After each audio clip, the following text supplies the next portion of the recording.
Good morning. Welcome to Texas. Let's start there. So welcome to my hometown, and thank you all for coming to the first annual VAST Global Conference here in 2022. And we're really excited to have you folks in the audience as well as on the internet. This is a global conference, as you're going to see. So there's folks watching this conference, again, not just in the room, but through the internet in the back of the room. We'll be getting questions today from the audience. We're going to have a lot of participation here and also some questions coming in from a global audience. And I think that's part of the piece that's really, really exciting. So again, my name's Randy Rolls. I'm the president of Helicopter Institute, located right here in Fort Worth, Texas. And we have a great show for you over the next 3 days. And I'm really, really happy to see everybody here. I hope you've had a good time getting here and the travel wasn't too bad. But I want to talk a couple minutes about some of the safety elements before we get started. So if we go ahead and bring up the presentation for just a moment. Again, there you have it. Before we get started, I would like to just recognize the folks. I want to get the first round of applause out. You guys have no idea how much work has gone on the last couple of days. So for the staff and everybody that set this conference up for you, if I could get a round of applause for them, please. I would really appreciate it. So let's first thing talk about the facility that you see right here for emergencies. If we have anything that takes place, any of fire alarms, anything along those lines, you have exits in the back of the room as well as to your right. So those will be the preferred exits. If you go out of the back of the room, you would take a left. If you go out the side wall, you go straight out to the exit doors. And of course, we'll have a meeting or mustering location across the street. Also restrooms as you go out to both directions. There are restrooms out there. Any smoking is on the outside of the building. And I would like to just set the tone right now. If you got a cell phone on, let's go ahead and turn that to silent. That would be great. It gets real expensive at the bar. You know how that can happen for the first one to get that thing to go off. But anyway, that is the main thing of this building. As I said, we have some vendors and some folks outside to go visit with, and they're really here excited to meet with you. So some of the beverage elements and things of that nature in the outside, but also coffee and water you're going to find in both corners of the room. And again, if anybody needs anything, if the coffee goes out, please let us know so we can get that filled back up for you. We want the experience to be a positive one. And again, not just the information, but also the attendance in your time here that you enjoy it. Again, we talked about the smoking area that was asked about.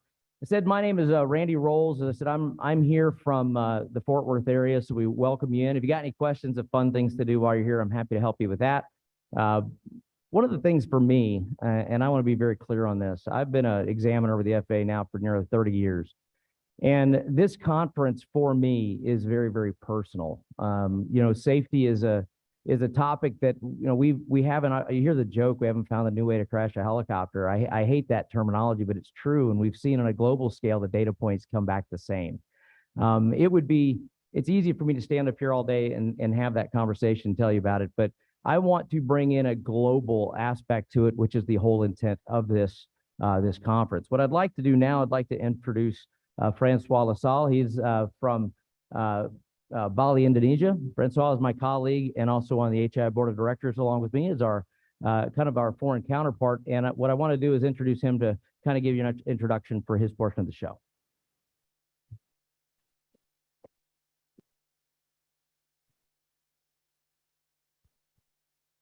Hi, good morning, everybody, and particularly good morning to all of those people who are coming through the camera to us this morning. I think this is a fantastic day for all of us. My previous role, I worked in a global collaborative organization working in the offshore industry, and I truly saw the power of global collaboration.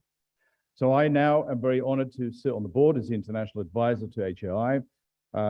Jim obviously has a directive, which is to really improve collaboration across the globe from an HAI perspective. And this is a really, really good step in that direction. So I've looked at some of the figures that have come in. We've got people from across 20 countries, either here in person or online, who are viewing this today or the recording later. So welcome to everybody. And also an ex-colleague of mine from the Dominican Republic, and of course myself from Bali, Indonesia. Now, I'm running a little organization in Bali, Indonesia, and I'm stuck out on the side of the world, but we're a member of HAI. Why are we a member of HAI?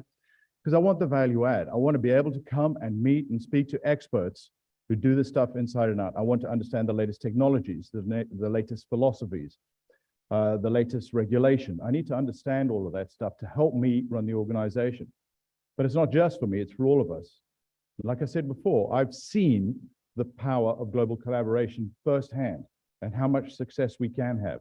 So having everybody come here today with that mindset and that openness of sharing is really going to be powerful to everybody, okay? To all of us, whether you make an aircraft, whether you maintain it, whether you fly it, whether you operate it. We're all winners in this through that global collaboration. So I want to thank you. I'm going to introduce now President and CEO of HI, Jim Viola, who's going to come up and talk to everybody and introduce everybody for the rest of the next few days. I look forward to speaking to you and meeting you for a cup of coffee afterwards. Thank you very much for your time.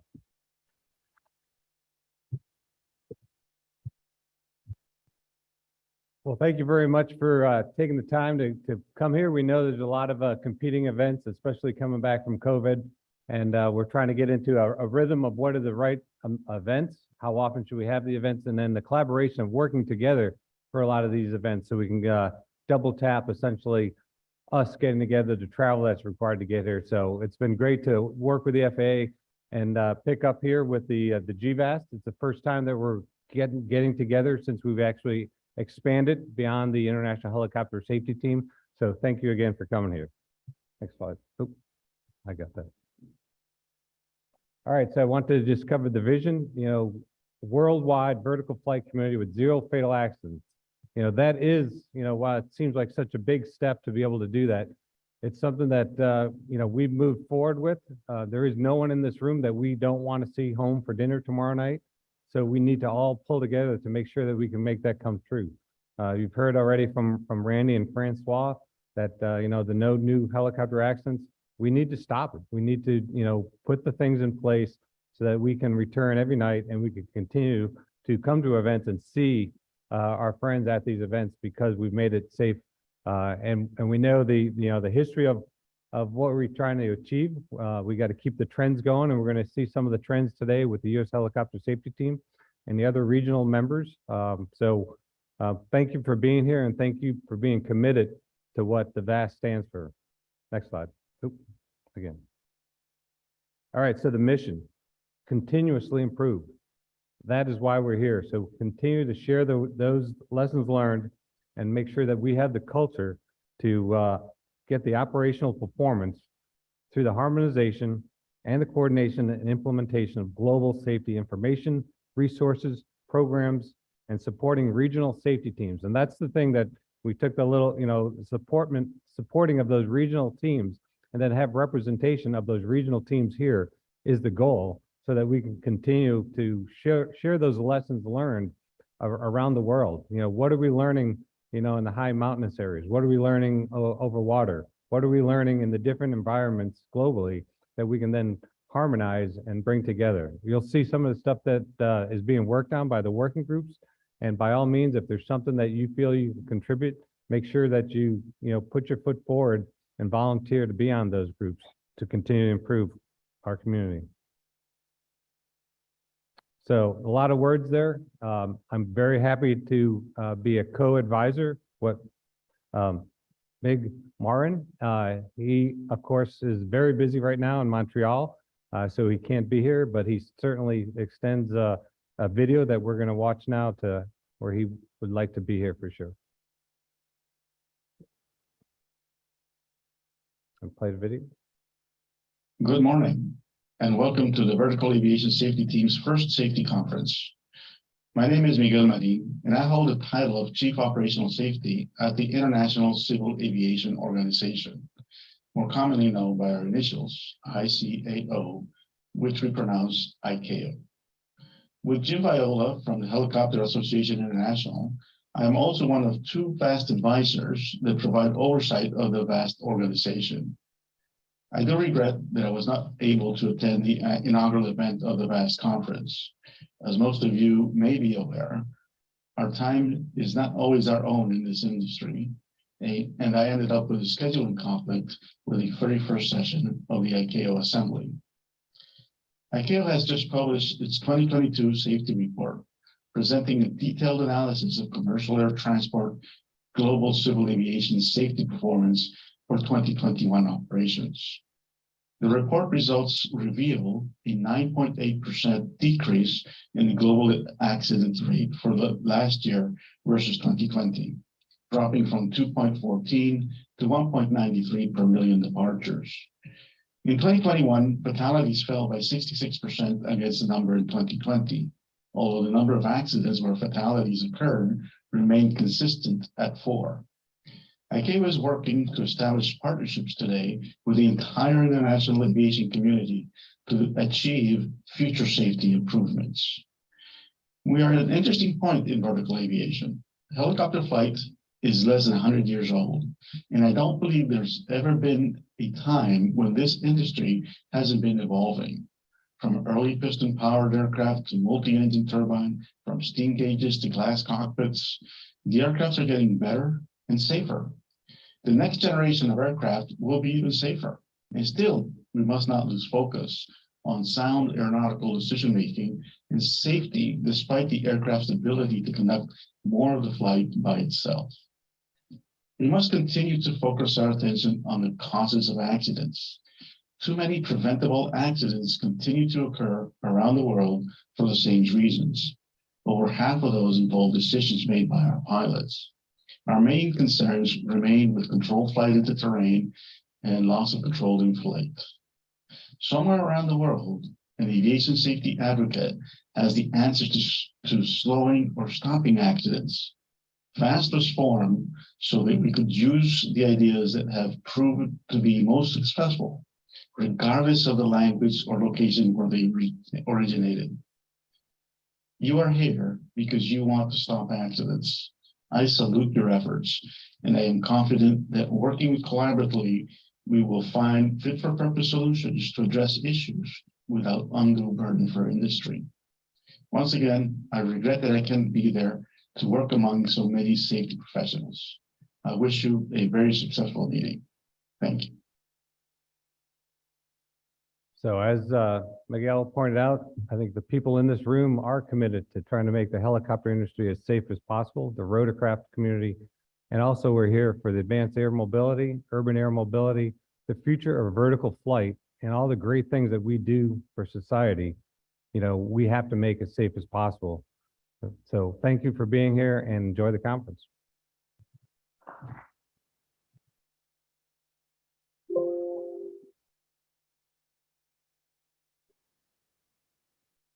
I think one thing for me here is it's interesting to be in this building and at this particular conference at this time. We have a history to get here, and a big part of that history it comes from the International Helicopter Safety Team, where it started, and then of course from that in 2005, I was fortunate enough to be a part of that founding group and to watch how it evolved and the data transfer and the people that have come and gone through this entity and then it went, of course, globally. And at that point, of course, we had the U.S. Helicopter Safety Team here, which, of course, still is very, very busy. And then you had the global detachments of the messaging. And today we come back to this location. This is an event that was held previously with the FAA through the FAA International Safety Symposium. And to, of course, now have VAST. And to see the folks that have come in and the amount of collaboration and effort that's been brought in for this message. And as he stated, you know, Jim was saying that, you know, there's a large grouping of safety professionals here, particularly on the international front. And for those folks watching through the internet, that's the idea. We want to reach out. We want to make sure that you understand that this is a global effort and to get that feedback. So I'm encouraging you to go and send us messages, any questions you have for the speakers as you look through the agenda. That way I could get those and speak on your behalf. That's what I'm here for, is to help get your voice out. And we'll be looking for those as well. Also, for those folks that if you're not familiar with virtual reality technology, we have a virtual reality simulator that's out in the lobby area that's available to you to give it a shot.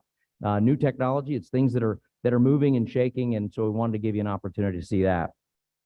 At this time, I'd like to introduce another speaker. Again, being on the global touch point, that is kind of what we're doing. We want to kind of give you that messaging and see what's going on around the globe in the terms of safety and how everybody's kind of working together and coming back into some of these singular focal point groups to be able to get the message out at this, again, that single voice of what are we trying to do on a global perspective. This time I'd like John Franklin, I'd like to introduce him. John is with EASA, and he's also the VAST Safety Promotion Working Group co-chair. So, John?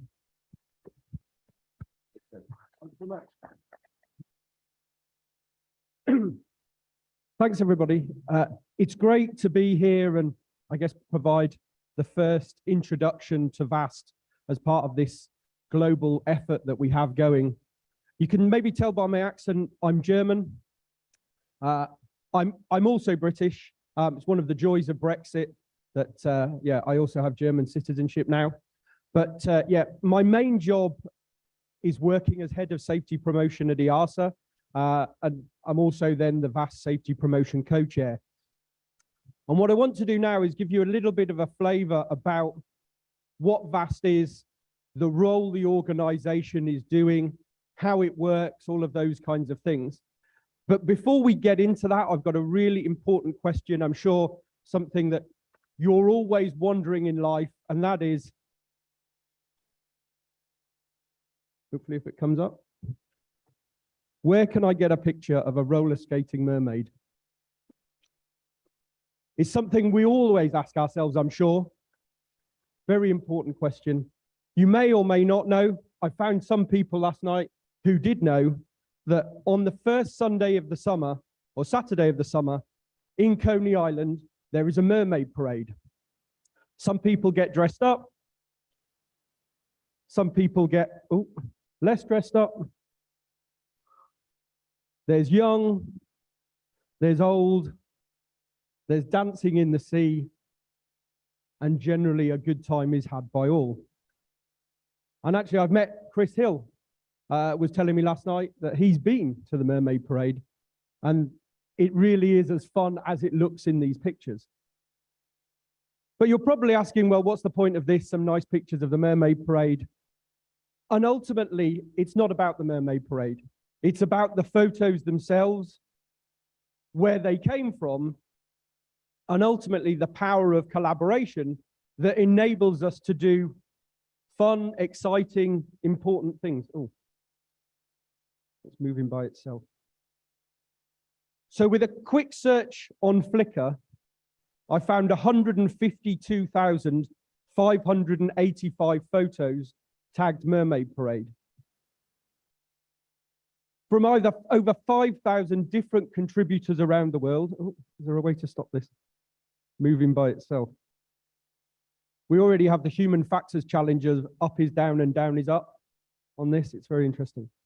So we had over 5,000 contributors from 50 different countries working together, or not necessarily together, but coming together through the power of Flickr in order to help people understand a little bit more about the Mermaid Parade.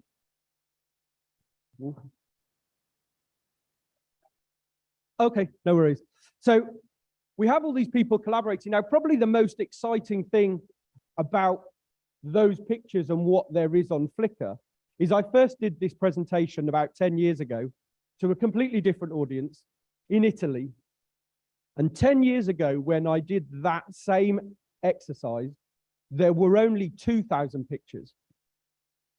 So the level of collaboration in this modern world we live in is frankly mind-blowing.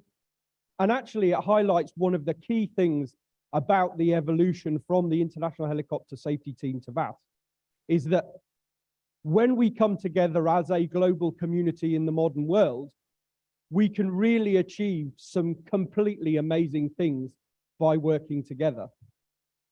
And it's that collaboration and that working together with one common goal that really is kind of the whole purpose and the whole reason of VAST. And it's been so exciting to have been part of that evolution, both on the main committee and also then in the safety promotion team and getting involved in some of the other groups. And then actually equally more exciting to come here and meet people in person, both from here in the US, from other parts of the world that I've only ever seen in a Zoom window, and to finally meet in person and talk about safety and talk about these common challenges is really exciting. And that's really, as I say, what VAST is all about. Together, we have a public-private initiative to improve safety at a global level across all parts of the vertical flight industry. We've got members from across all sorts of different parts of the industry. There are the national safety teams that have existed before. Safety authorities, certainly since we started, we always collaborated, particularly with the FAA, but with other authorities. But VAST has taken that to a completely new level on the rotorcraft side of things. It's really exciting. Then also with other stakeholders, with manufacturers, with operators, particularly with associations, like HAI, like EHA, the European Helicopter Association. There are all sorts of different organizations at global level involved in this big effort and coming together. And we're taking these kind of first beginning steps on how we really make that collaboration come alive to help and make a difference for the frontline industry across the world. And that's kind of the key thing, is it's not, it's all very nice to have these discussions, but the thing that's continually the focus is what difference can we make to people flying helicopters, maintaining helicopters, and all of the things associated with that, down to the smallest organization anywhere in the world. And that's kind of the whole big driver for all of this. We have the vast.aero website, and particularly there's the About VAST page, where you can see all of the organizations, both part of the different committees, but then also that are supporting our work in VAST, sharing material, working on all the different aspects of the different pieces of work that we're doing. In terms of the evolution and where it came from, it's an evolution from the International Helicopter Safety Foundation, now rebranded as VAST, the Vertical Aviation Safety Team. We had a lot of discussion about the name, and the vertical aviation bit kind of matches then the goal of expanding across all segments of the worldwide vertical flight industry. As a group, we use data-informed, consensus-based decision-making. There's data itself doesn't give the whole picture. It's how you bring in the expert knowledge from people across the world doing all sorts of different and amazing, exciting things to figure out what our priorities are and how can we make that difference for the global rotorcraft community. We've got lots of discussions about what's the data telling us.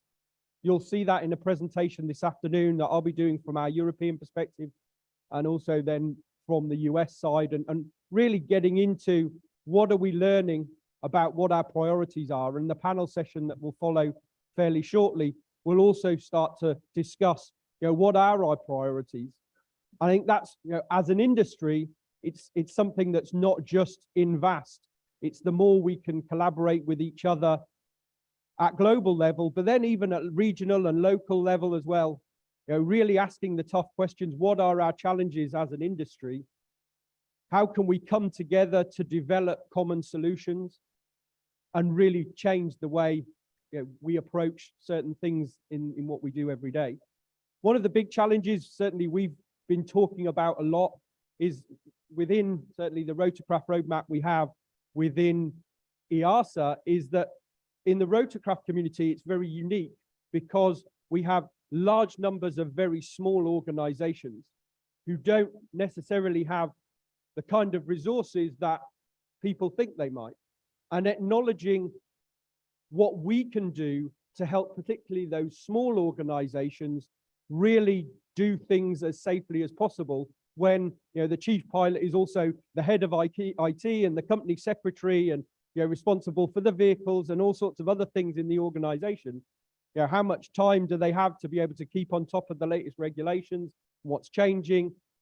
If you've only got 3 helicopters, you don't have a great big body of data in order to understand what your safety risks are.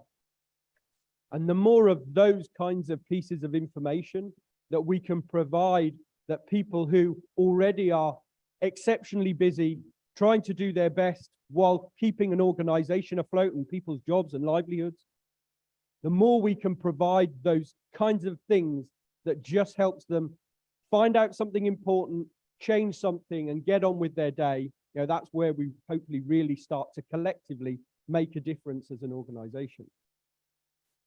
In terms of what the timeline looks like, so one of the kind of models of what VAST does is also the US CAST, the Commercial Aviation Safety Team.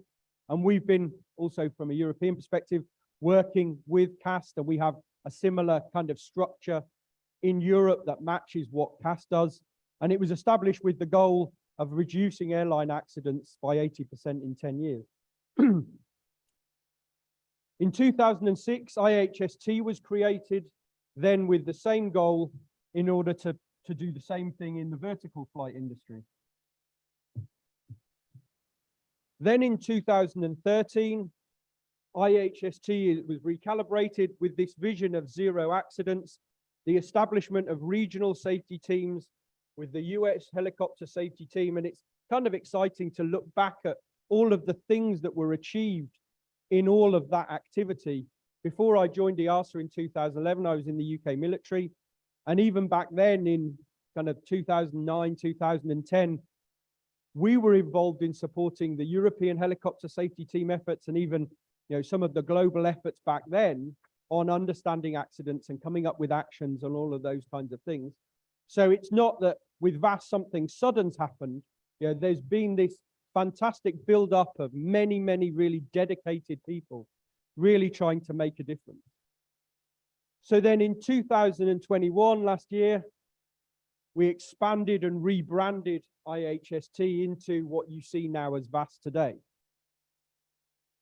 And it's been this step-by-step evolution, and it's just pushing that collaboration and coordination to the next level. And one of the key things about VAST and what it's there to do is understanding the challenges we faced over however many years of our industry, and particularly taking the benefit that we've gained from the regional safety teams. And I think one of the greatest things of what's happened up till now is that in some, it's not everywhere, but in some countries, there are some fantastic collaborative activities at national and regional level, having all these great conversations and really making a difference on safety and focusing their resources towards reducing accidents. But at the same time, one of the big things we realized as we were looking at what the future of VAST would look like is really figuring out how we harness the power of that collaboration so that, similar to the success of Flickr helping me make that little presentation of nice videos in a really quick and simple way, is similarly, how can we really collaborate at global level, harnessing all of the power of all these amazing activities that are going on around the world to really make a difference to people flying, as I say, at the front line of industry. So this is kind of where we started with the legacy state, with the regional safety teams in all sorts of different parts of the world, the different associations collaborating particularly with HAI and EHA and all the other associations across the world through IHSF, and then other stakeholders, whether it's ICAO at global level, regional regulators like ourselves at EASA, people like Heli Offshore and other collaborative organizations, and then all of the manufacturers, and then all sorts of other organizations. So there was some kind of siloed approaches. There were different groups that weren't able to collaborate and with kind of clear visions of what each activity and each group were going to do.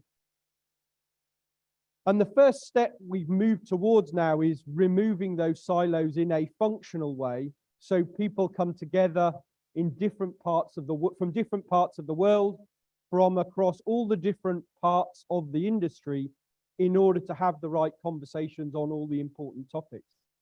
And a great example of that is the safety promotion group that I co-chair with Chris. And it's great, I'm there from the regulator's perspective, Chris from HAI, and then we have very active participants from across the industry, from operators, from manufacturers, from associations, all looking at how can we improve the promotion and communication of safety to the industry at global level. And it starts to break down those barriers and those silos and really collaborate at global level to really solve some of those challenges. And then this is then the kind of future objective state. is to continually learn how we can really serve and support you as an industry. And I think, certainly from my perspective, that's one of the best things about coming together in this conference and the discussions we have outside in the coffee breaks and in the lunch. And I'd be really interested to, if you're, from the industry, from you, how can we, particularly the Safety Promotion Group, but VAST in general, support and serve you as an industry? And then how can you get involved and engaged so we really get to this future state of, this kind of collaborative nirvana of, a perfect world where when anybody wants the answer to a question or a situation, that when you're busy, you can go to the VAST website or contact somebody from the VAST, and that information that you really need as quickly as possible is there at your fingertips, and it really supports your day-to-day operation. And that's kind of the, what that kind of perfect world starts to look like at a practical level.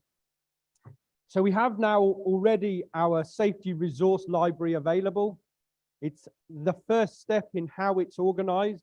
And kind of one of the interesting things as we've been building it is realizing quite how many resources there are available at global level. And that's the next challenge we have, is how can we organize that information so that it's easy and intuitive to find on a particular topic, so that you don't spend hours trying to find the thing you need on a website, and that in itself kind of is the barrier to collaboration. So we have all sorts of different pieces of information and activities. Say we have this safety toolbox, we have information on research, we have a video library, we've got more and more material on eVTOL coming as well. One of the things I do love particularly is, you see in the slide here in the top right-hand corner, there's this down arrow and the English. You can actually click that and select other languages and see the website in whatever local language you have. And I think, in terms of global outreach and catching people in their local languages for who English isn't their first language, that's a really, really visible and important step forward for the global rotorcraft community. Thierry, particularly, we talk about this a lot at European level, is the importance of reaching local pilots in their language. And that's one of the key things, and particularly a message for people. We're working as much as we can to create as many translations as possible for the material that we have on the VAST website. But this is the big message, really. If you see something you think would be useful that isn't available in a language you would like it in, contact us and we try and see how we can increase the translations. Similarly, if you're in a country and where you speak a particular language and you'd love to support us in translating different material, that would be great too. So we'd love you to get involved in both creating the material in the first place and then helping us translate it. And that's where we really start to make a difference. As I say, we've got all sorts of languages. We're quite blessed, thankfully, in EASA that we have most of the major European languages covered. We have some very active people, particularly in kind of languages like French, Italian, Spanish. We're getting more and more support, particularly in Portuguese, and particularly through the teams in South America supporting there as well. And then particularly through Eric Perez from Airbus Helicopters in Mexico, particularly then supporting with our own teams, also translating into Spanish. And all of these kinds of things are really, really important. And it's, about how we get that information to people in the best way we possibly can. So that's what we're trying to do as a team. And there are lots of different activities that you'll hear about throughout the course of the discussion here. And hopefully, as I say, come and talk to any of us from the VAST team, see how you can get involved, get collaborating. It really, really is an important thing, and we would love you to come and get involved and engaged with the work that we're doing. As vertical aviation evolves, we're going to continue, as I say, trying to recruit more people into the different activities that we've got going on, see how, as the industry evolves, how can we really support the developing parts of the industry, and particularly getting more involved in some of the really niche activities that helicopters do.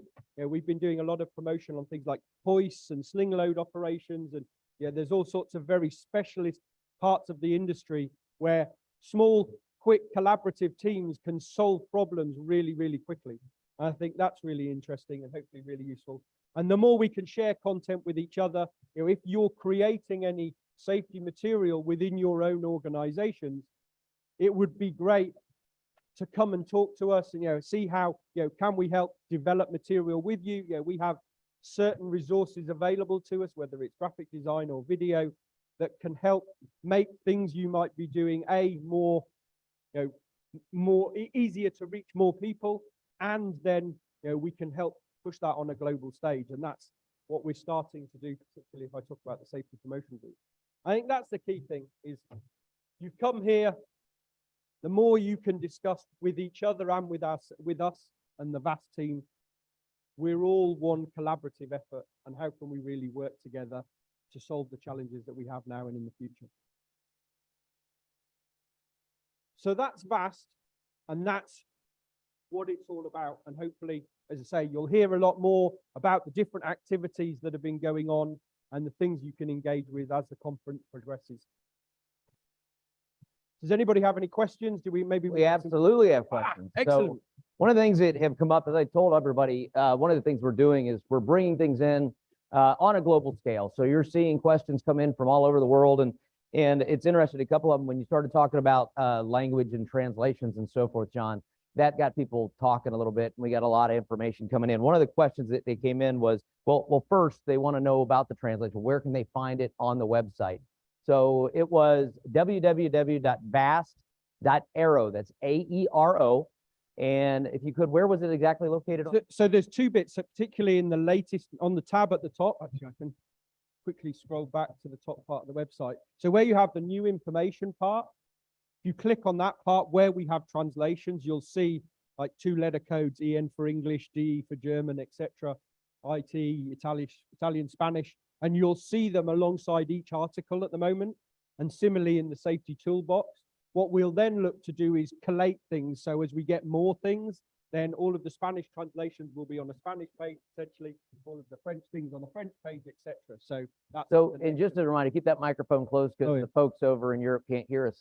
We're trying to. It's got to holler louder, but there you go. So again, on the top right corner of the website will be a drop down. Another thing that I note is that a lot of folks are volunteering to help. So That's excellent. So that's awesome. So we're starting to get some translators and folks. Another thing is a question that came, what is the VAST doing to help smaller countries without the same resources of Europe or other Western countries? It's a really good one because that's one of the key roles that VAST starts to play is that it's kind of, there's two-way activity. So people who do have the ability to get involved in the collaboration can come and be involved in the collaboration.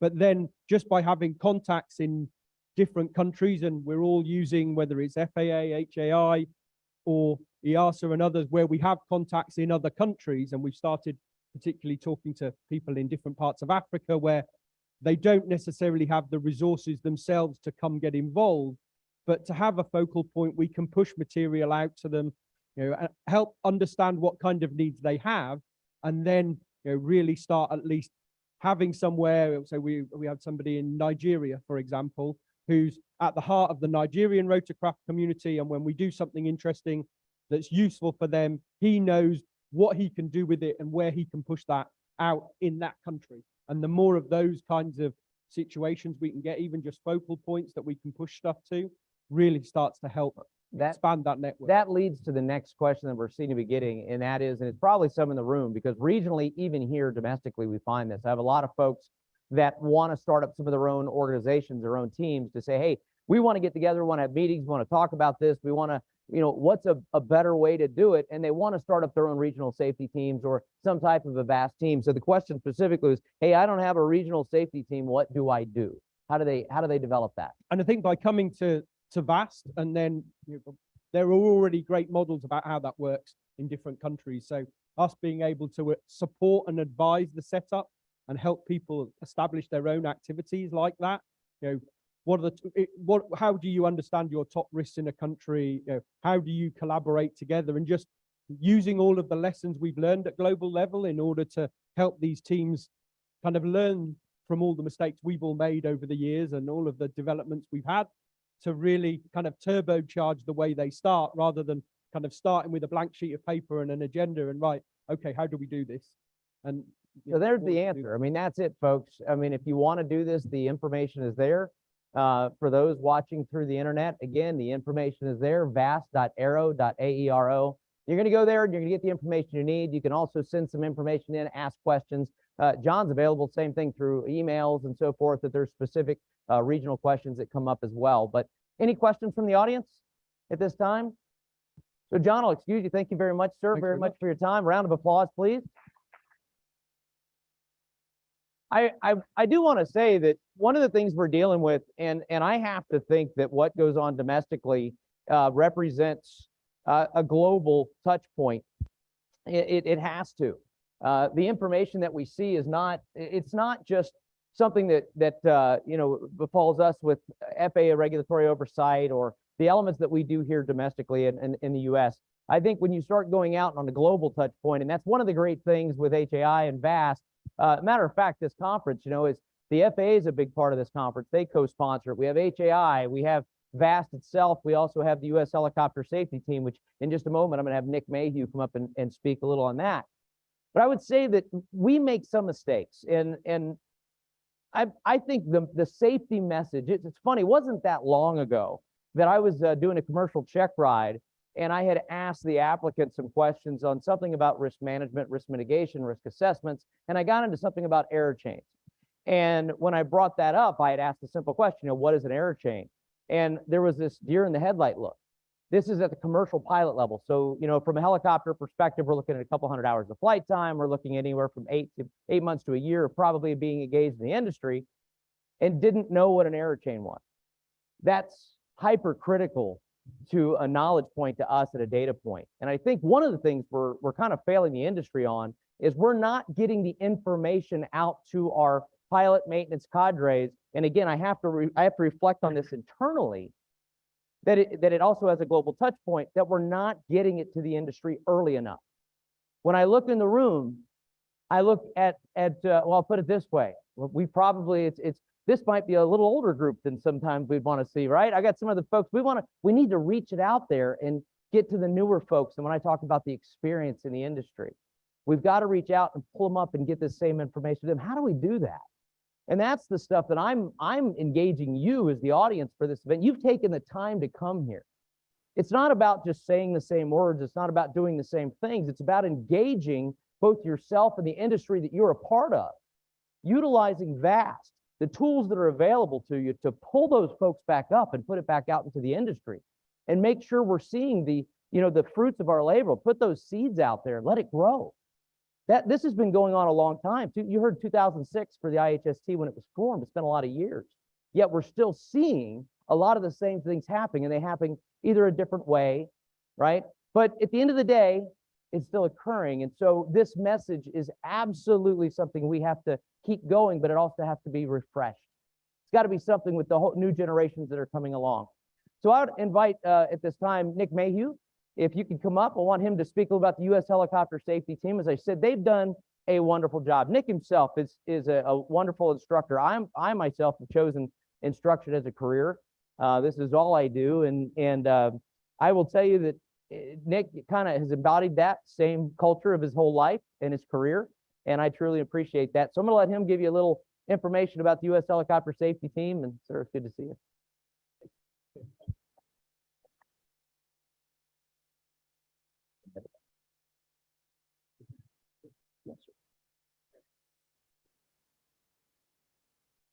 All right, can everybody hear me? Excellent, thanks, Lee.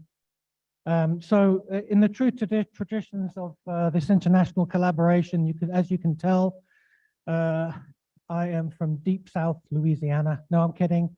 So I'm from the UK originally, ex-Royal Navy, 28 years flying helicopters in the service, but I am now both a UK and a US citizen. And therefore, welcome to my home state. So before I get started, though, I'd like to introduce you to a couple of people. First of all, Karen Gattis, who's my partner in crime, for the USHST.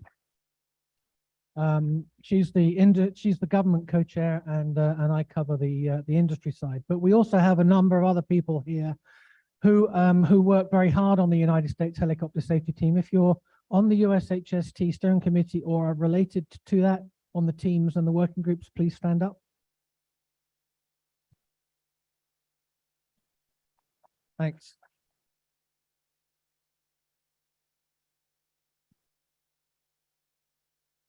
Let's see what. So what I'd like to take some time with you this morning for about 30 minutes is just to go through where we are at the moment and what our priorities are for the coming year. I've been involved in the United States Helicopter Safety Team. Actually, I was part of the IHST back in 2006 and graduated through various positions in the USHST when it was formed in 2013.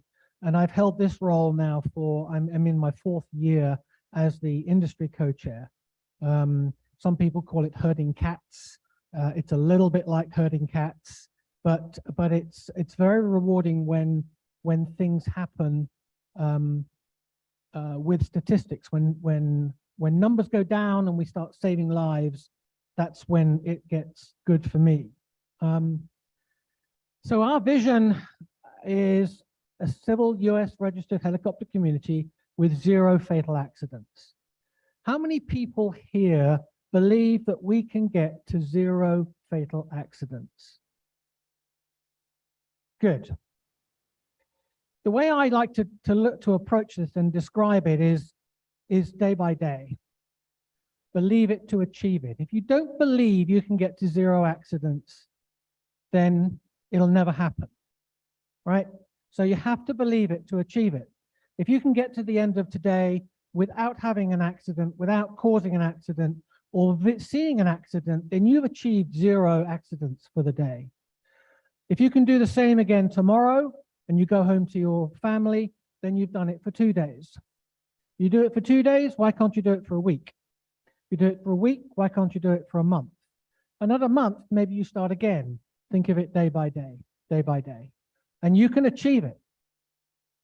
There are something like 29,000 something active helicopter pilots here in the US.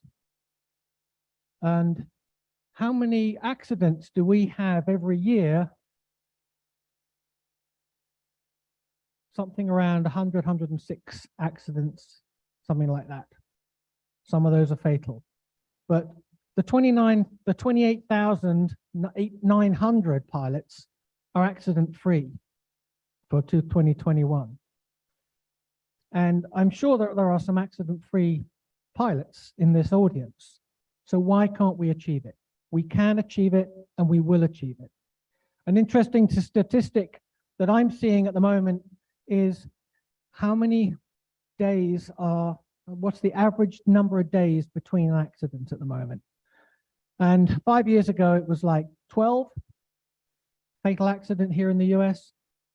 Right now it's 19, and it's been getting longer and longer by a day each year, effectively. So we are making a difference, and we are doing things right, but we are still getting things wrong. So our mission here is that we, again, like VAST, we, through data-driven accident and flight safety analysis, we are trying to understand the US community of helicopter, the industry, and then use that understanding to promote and develop risk-based mitigations.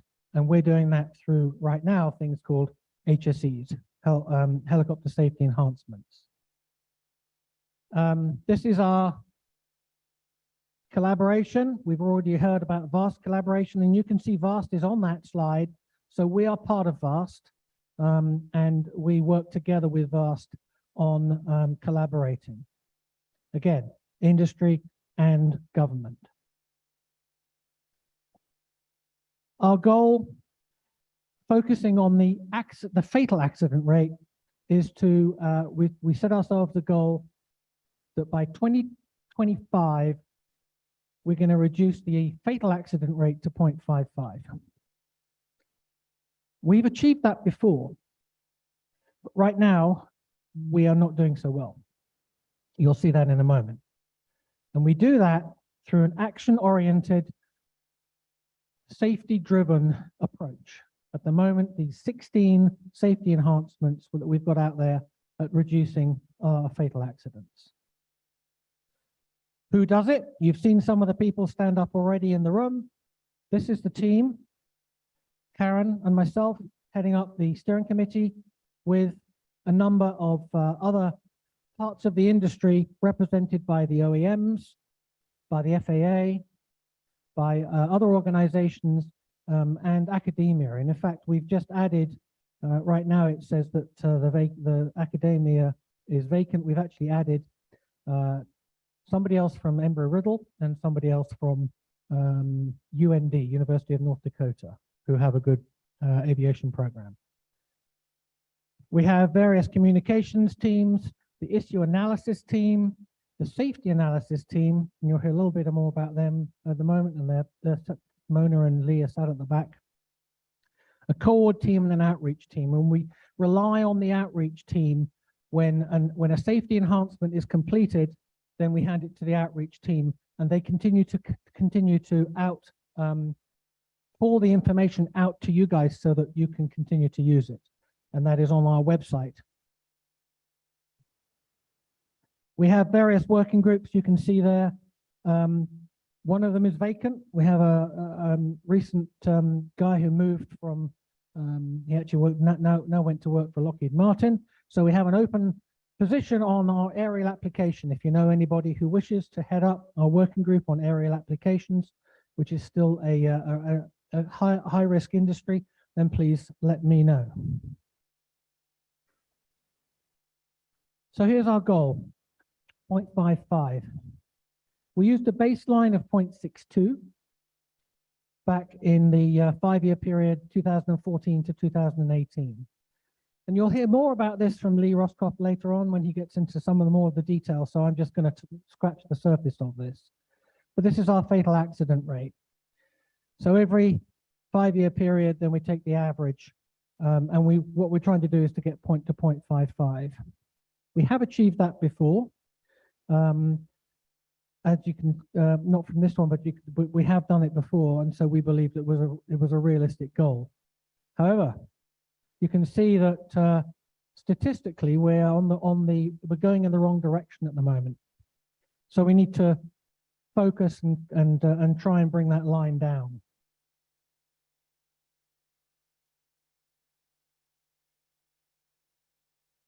Here you can see in the year 2014-15, where we did hit 0.52 and 0.54 below that 0.55 line. So we know we can do it. And remember, our vision is to get to 0 at the bottom. Our goal is set to try and get there. So right now, in 2022, we're at 0.7. Needs to come down. You can see we have been doing a good job. Here, this goes back to 1982, and you can see the ups and downs of the statistics, but the trend is downward. So I'm hoping, taking this median line out, we might get to 0 by about 2040. I'm hoping we can do it before that. The red line at the bottom is the fatal accidents per year, and the blue line is the total accidents.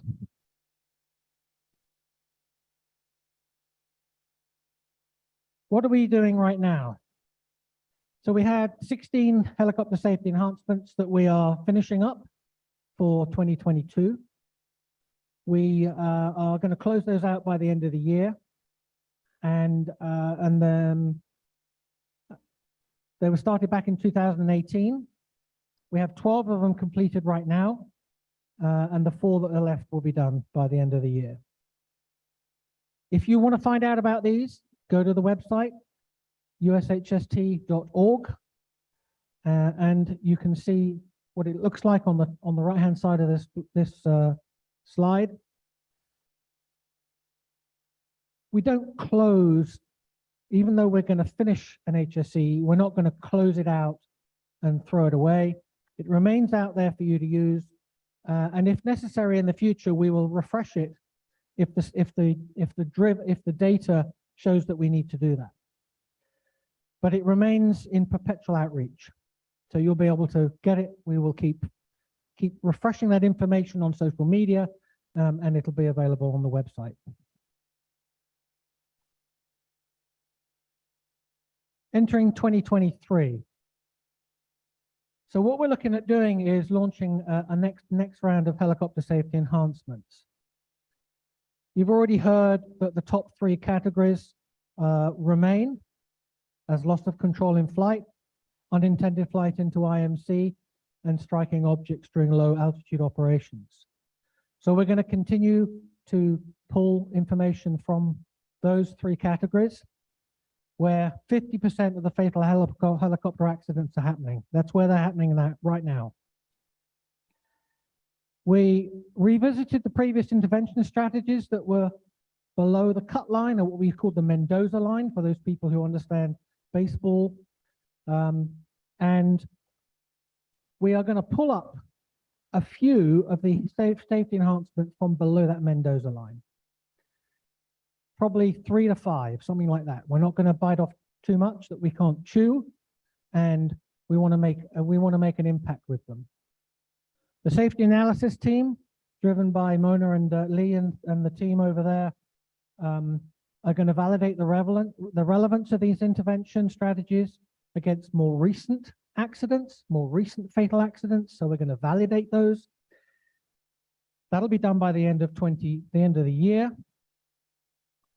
And then, as I said, plan to start up to new 5 helicopter safety enhancements.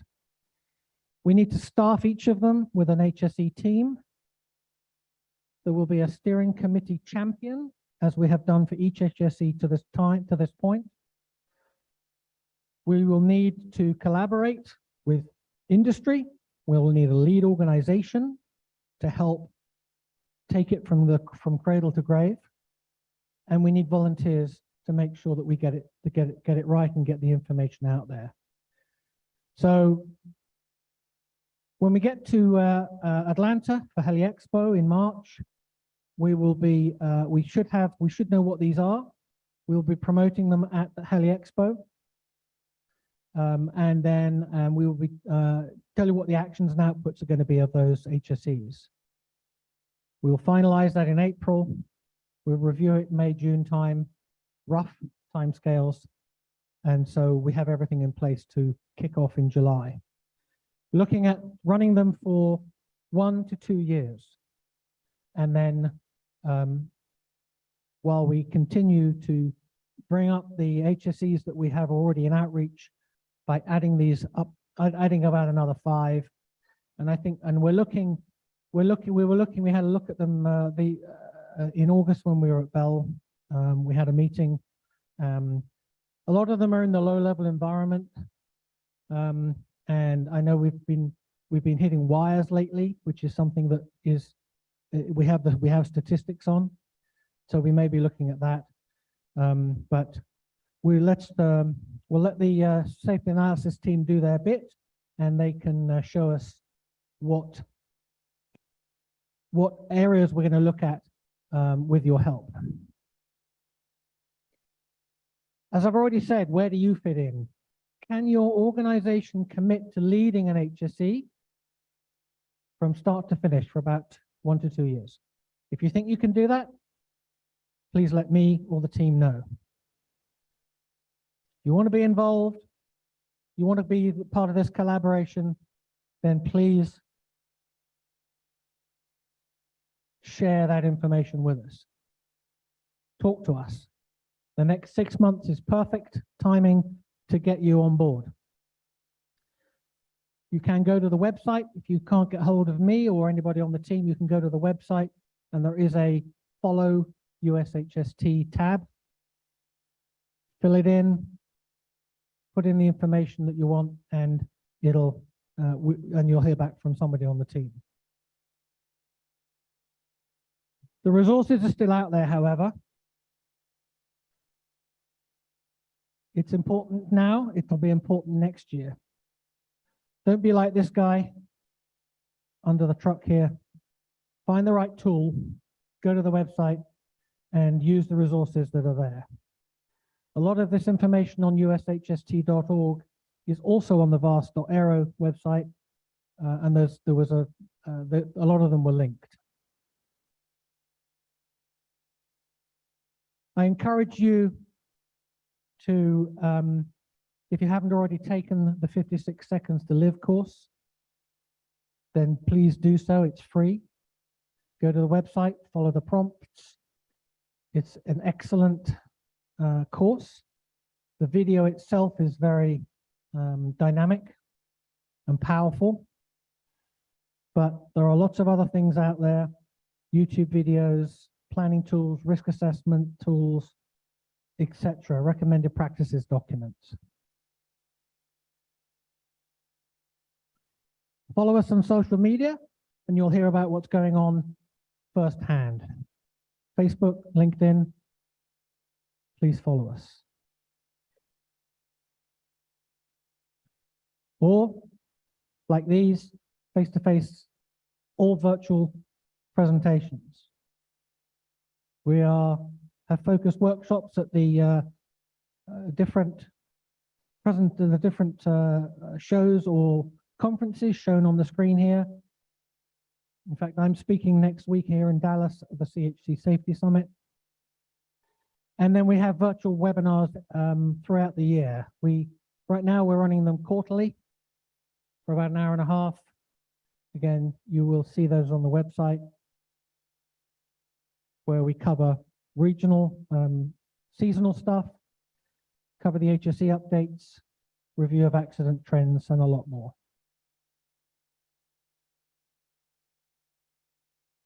That is all I have. Do you think? Well, we'll see. So we actually, as I said, these conversations have a tendency to spark interest. It has a tendency to get the folks that don't have a voice.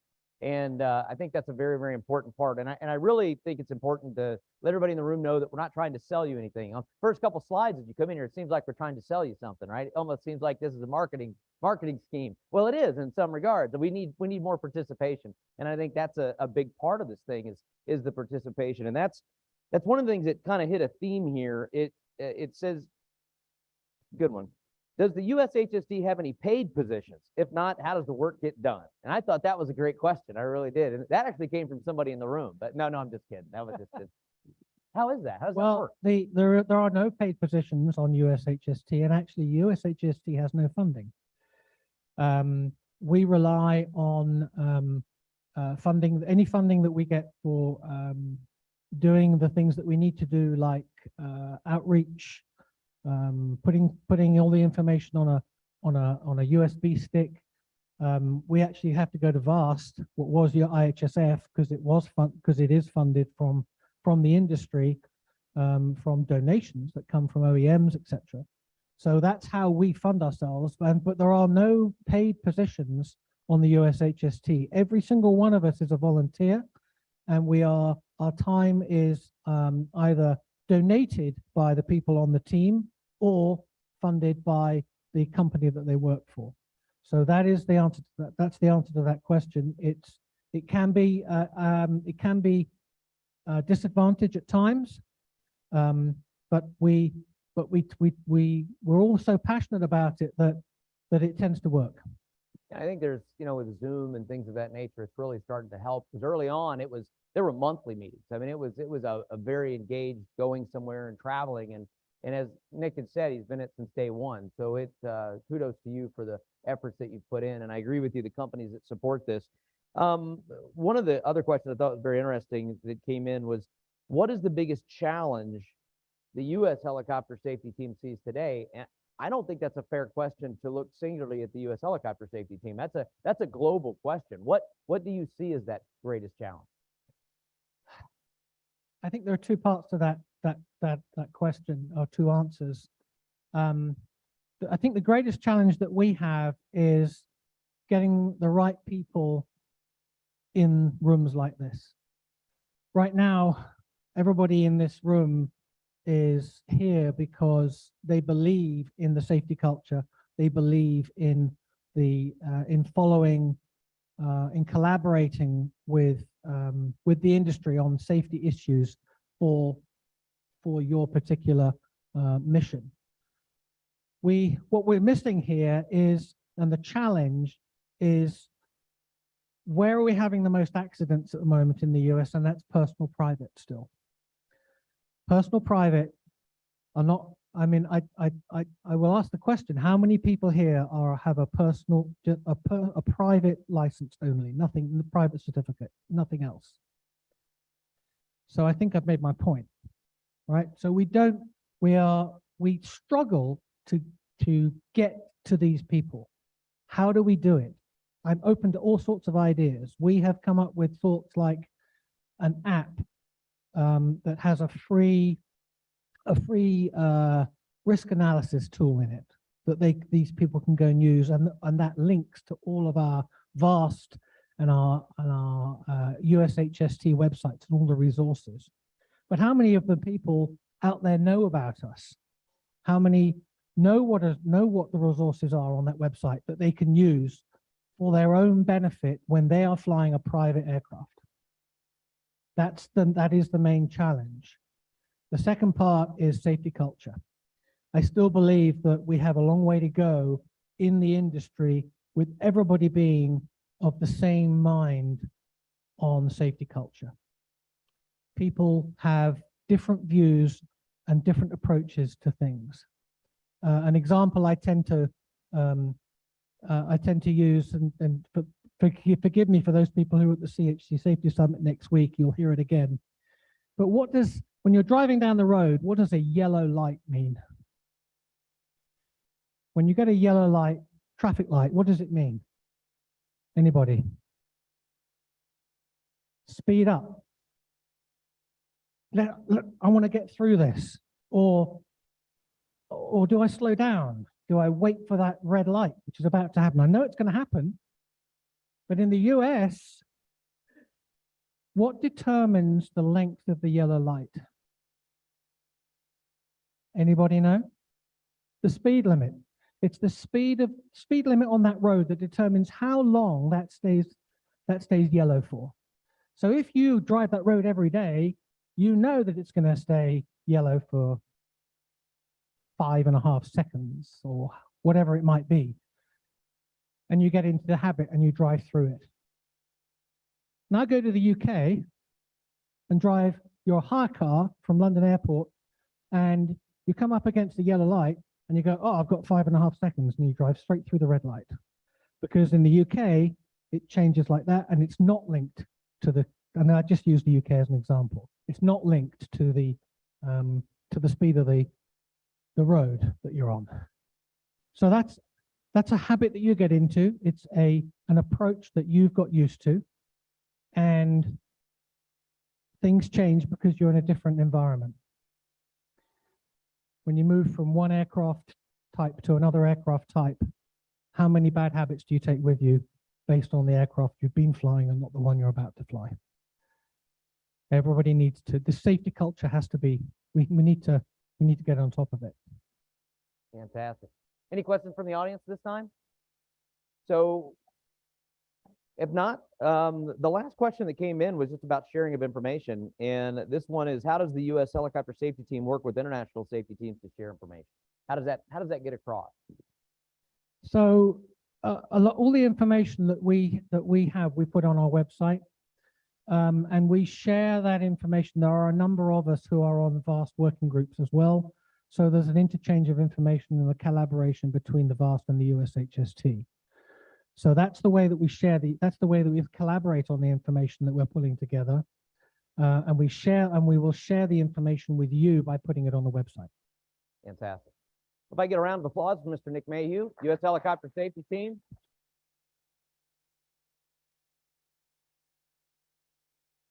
Thank you, sir. So for a couple of minutes, I mean, as I said, I think this the messaging that's coming out really has a lot to do with the issues that we have on a global scale with safety. And I think you all have gotten the theme to this conference. So as we go through the next couple speakers, we'll have a networking break here in a little while.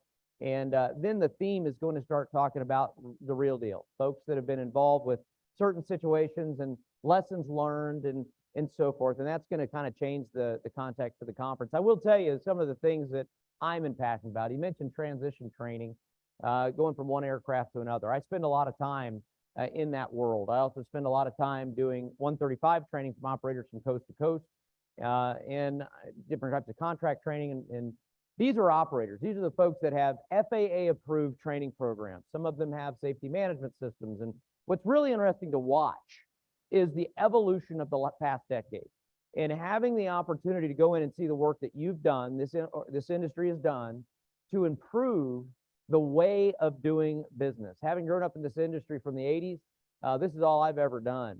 And it is amazing to watch the changes that we have and how we got there. And a lot of it had to do with the folks that were coming up in the industry, said, hey, we need to do something. And they really were brave enough to take that stand. The organizations themselves, the HAI, the alphabet groups, I like to call them, you know, those folks got involved, and that collaboration was able to change processes, and it was able to change the thought process. But not everybody's doing that. I think it's very, very interesting to see the folks out there that say this is fluff, we don't really need to do much with it. Or one of the things we also have issues with is the fact that the FAA and a lot of organizations, but I'm going to go back to the regulatory side, is, man, I don't know how they're doing it. Shorthanded, we don't have a lot of the inspectors that we need. And some of the operators are out there, you know, they're having to do things and work through processes in a way that are challenging without being able to get some of that movement that they need. But on the same token, as I get to do a couple of articles here and there, my hat came off to a lot of the FAA inspectors. We have a lot of FAA inspectors and FAA staff that bend over backwards to get things done. They work weekends, they work after hours, they work long days. And in the helicopter side, because we're a very small side, very, very small aspect from the larger aspect of what the FAA does, but it has to be done. One example is a lot of the FAA inspectors that go out on the road, the what they call the FCERT program. We do all the NVG training at our facility for a lot of the inspectors and keep them current. And it's been interesting the last couple of years. Of course, we've had COVID. Of course, that was a big issue. We had 5G pop up. That was another issue. And you know, these things happen. The FAA's got to work through a path to get there. And it is with this that I have the most interest in our next speaker. And I will tell you that aircraft certification to me is the wizards behind the curtain aspect. I go to an aircraft and I just take it for granted. I don't know about you guys. I spend probably more than half of my flight time at night on NVGs and doing, you know, power off landings. And any given night when we're out there flying, I mean, it could be 30 to 60 power off landings in an aircraft that I trust that aircraft can handle a lot of the stuff we do with it. When you go out there and look at external load work, you look at the things that are taking place, and then let's shift to what we're seeing coming out today, new technologies and ideas and things that I thought before just wouldn't happen. How does it get done? What is that process? I can tell you I'm a little closer to some of these processes right now than I care to be. I've got about 7 different STCs that are running for a lot of different things. And wow, I had no idea what the other side of the fence was doing through some of this until you fully engage it. And the safety aspect of new certification, taking something that's been around for a while, going out and having a great idea. Well, it's just a door, you know, it's just a window, it's just a this. Well, it actually plays a bigger part. I had an aircraft not long ago where a mechanic installed a bolt that was just a little bit too long. And of course, that was done in a cyclic control area that I couldn't see. And I kept having a little bit of an issue, and then it became a bigger issue. It was flyable up until an inspection was done on the aircraft, and it was brought to my attention of why I was having this problem. It was simply because that bolt was touching something else in the rigging process. So every time, and you could see it on the bolt where it had worn itself off. That is how simple little things can happen, and why it's so important in the certification process where somebody comes back and they say, hey, use this bolt here, use this here. There's reasons for it. And it takes a team and organization to get some of that stuff done. And I'd like to introduce our next speaker because I think it's a key part of this whole thing that sometimes we all take for granted. So it's Lirio Liu from the FAA is our next speaker. And I want to kind of just read a little bit of the background because I think it's very interesting when you have somebody come in and with this level of background.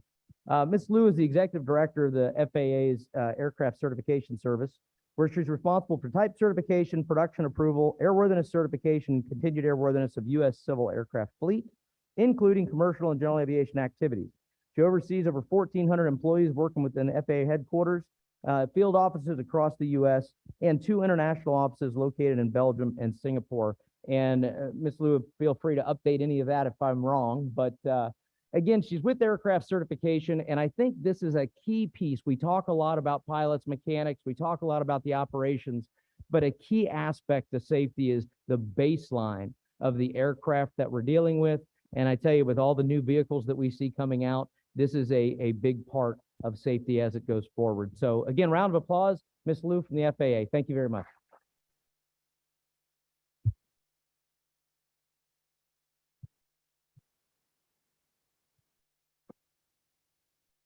Oh, absolutely. Thank you. Nice to meet you as well. If you have a presentation, that's fantastic. All right. After that introduction, I'm not sure I can do so much in that now the knowledge and expertise just comes natural. I'm going to stand in front of the podium. So here I am. But first off, good morning. Thank you for having me here. It really is an honor to be among the pilots, mechanics, the engineers, the students, I'm assuming too, company executives, as well as my FAA colleagues. All of us committed to safety for helicopter and electric vertical takeoff and landing, or the eVTOL aircraft. So thank you, Randy, for that introduction. And thank you also for the work that you do to help prepare the next generation of helicopter pilots at the Helicopter Institute here in Fort Worth. I also want to acknowledge John Franklin and Nick Mayhew. John and Nick, we applaud the efforts that you do to reduce helicopter accident rates. The expertise, the passion, and the enthusiasm in your presentations set the right tone for the days to come here in the conference, but also beyond that. And just know that the FAA is right here with you as you seek ever safer skies. So I think it's great that the FAA and the industry continue to work in partnership through the U.S. Helicopter Safety Team to develop the next round of safety enhancements that will kick off in 2023. Now, I look forward to the enhancements, and we'll introduce the risk mitigations because they implement better training practices and how they will continue to incorporate safety management systems into operations. So I'm glad that the FAA and my office specifically, as was noted by Randy, has been able to support the conference, which brings together the FAA experts and other government agencies, industry, the international representatives, all to discuss vertical aviation safety progress.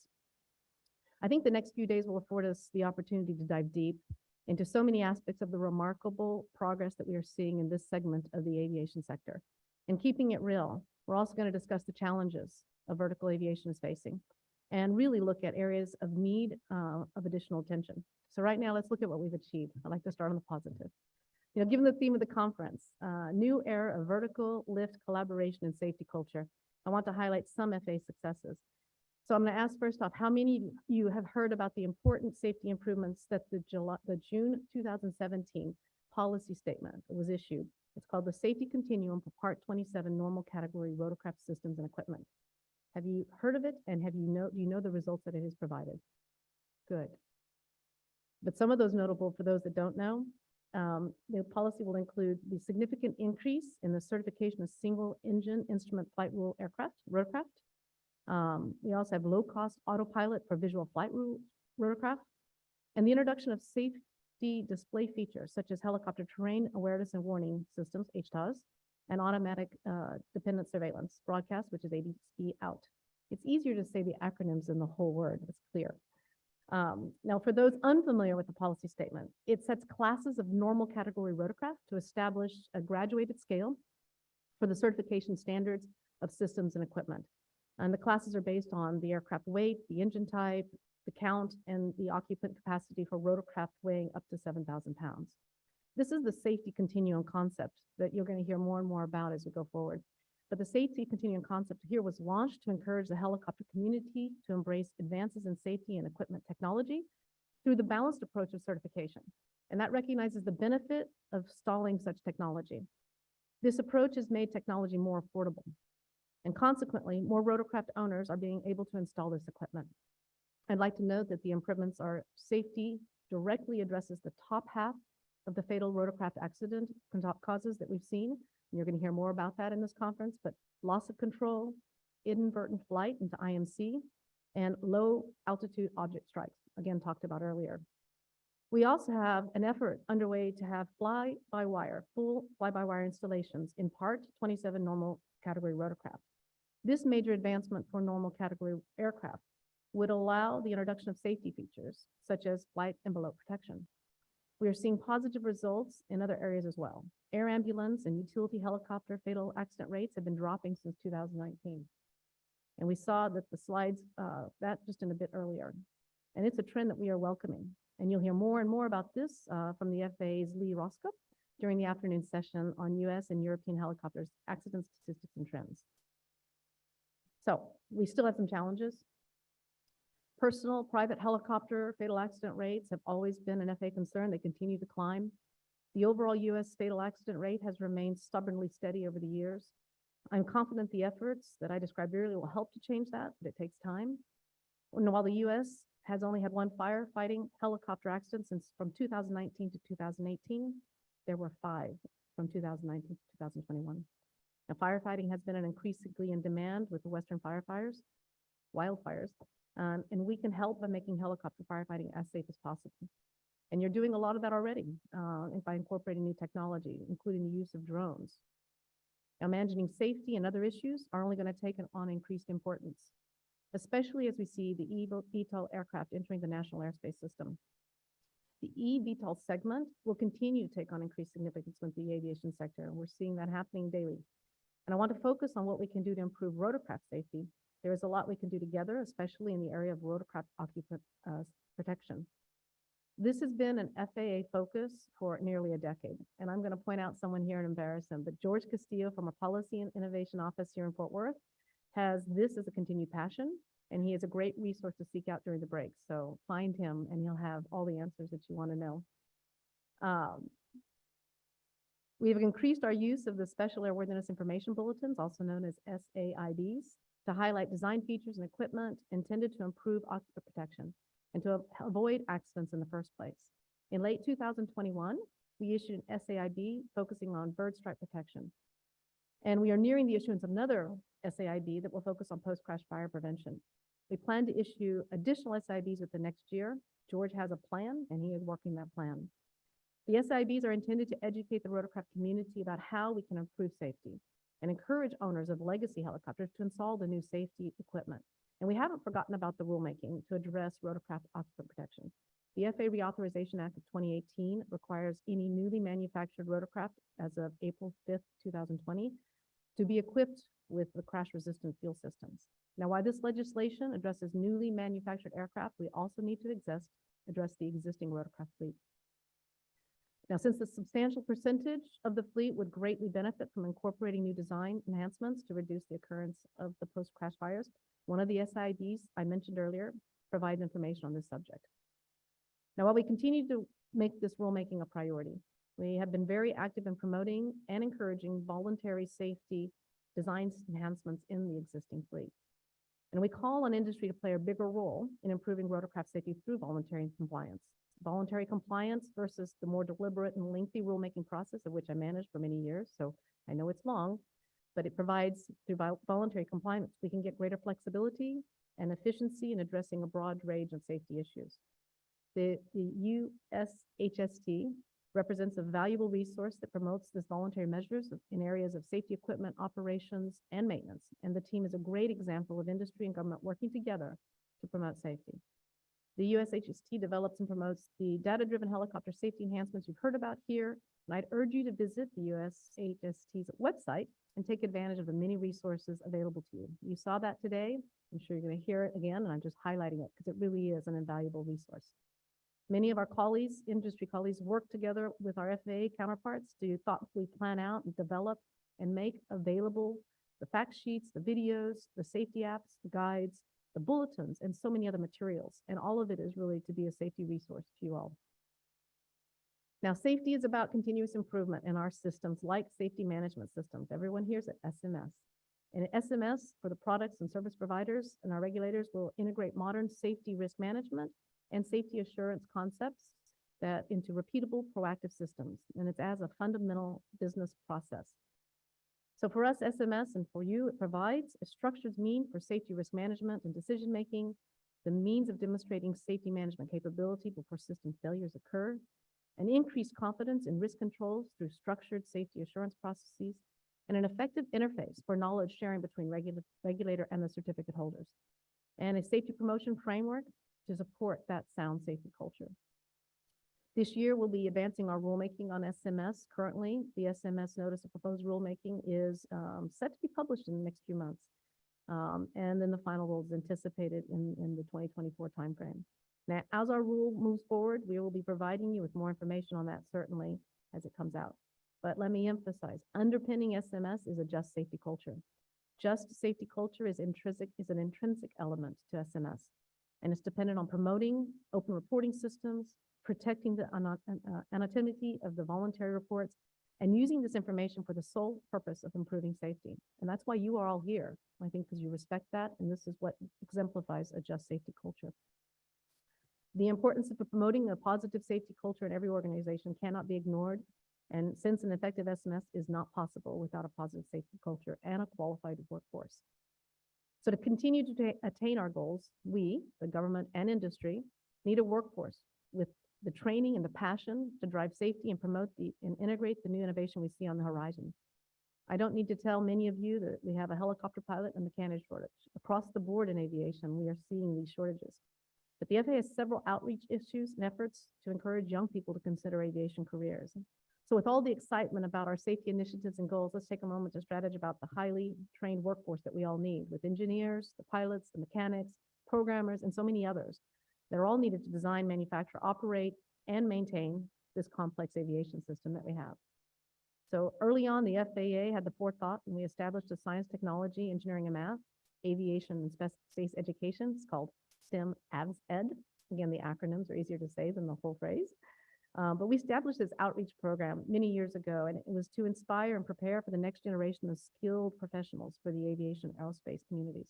So today we have aviation career education academies and science fairs and guest lecturers for hands-on workshops.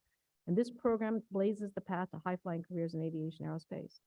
Our regional office here actually is the focal point for that. And any of you that want to be involved, we encourage it because it's a great resource to be able to share your passion for those that need to come beyond us.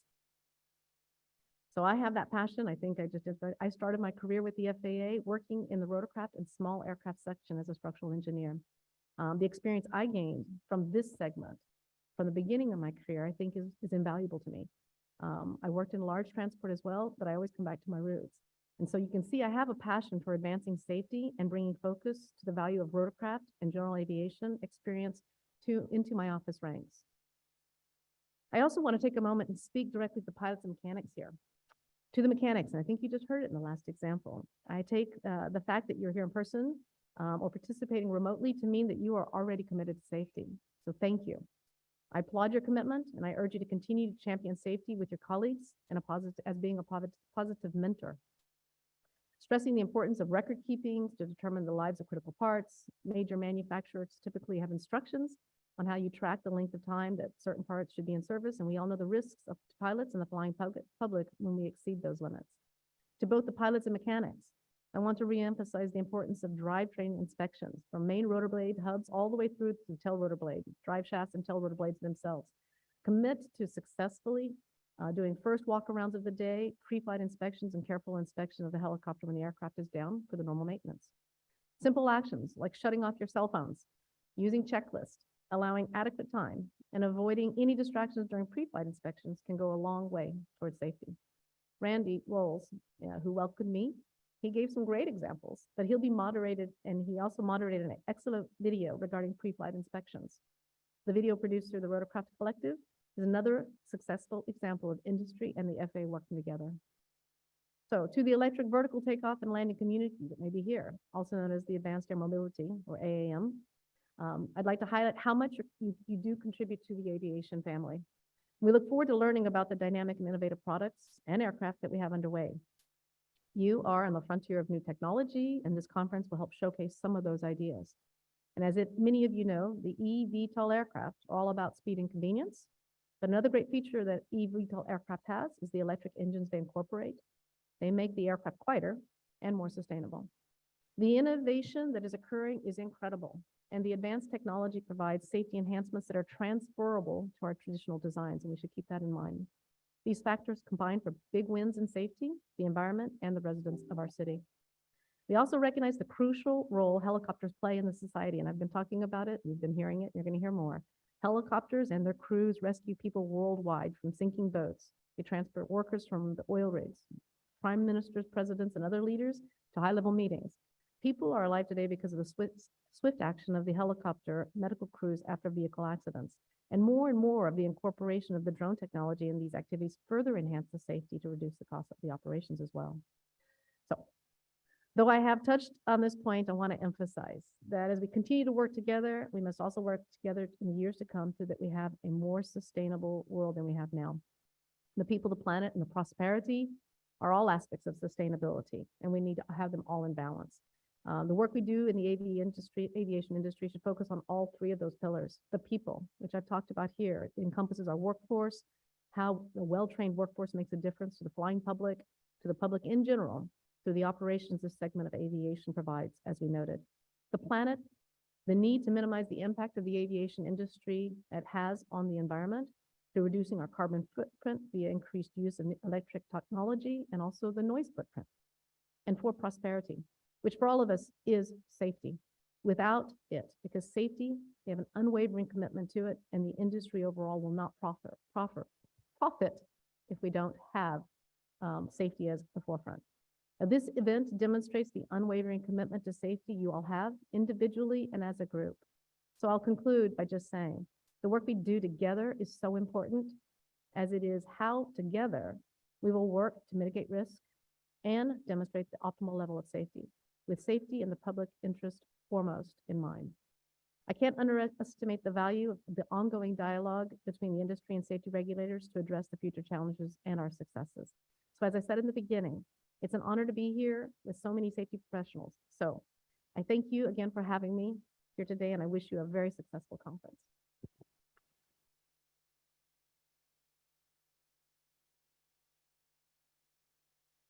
So thank you very much. And what you failed to mention was the fact that it was University of Texas that probably got you up there, a little Embry-Riddle scratch on that as well. So there you go. So little Texas splash there. So there you go. I just wanted to bring that home.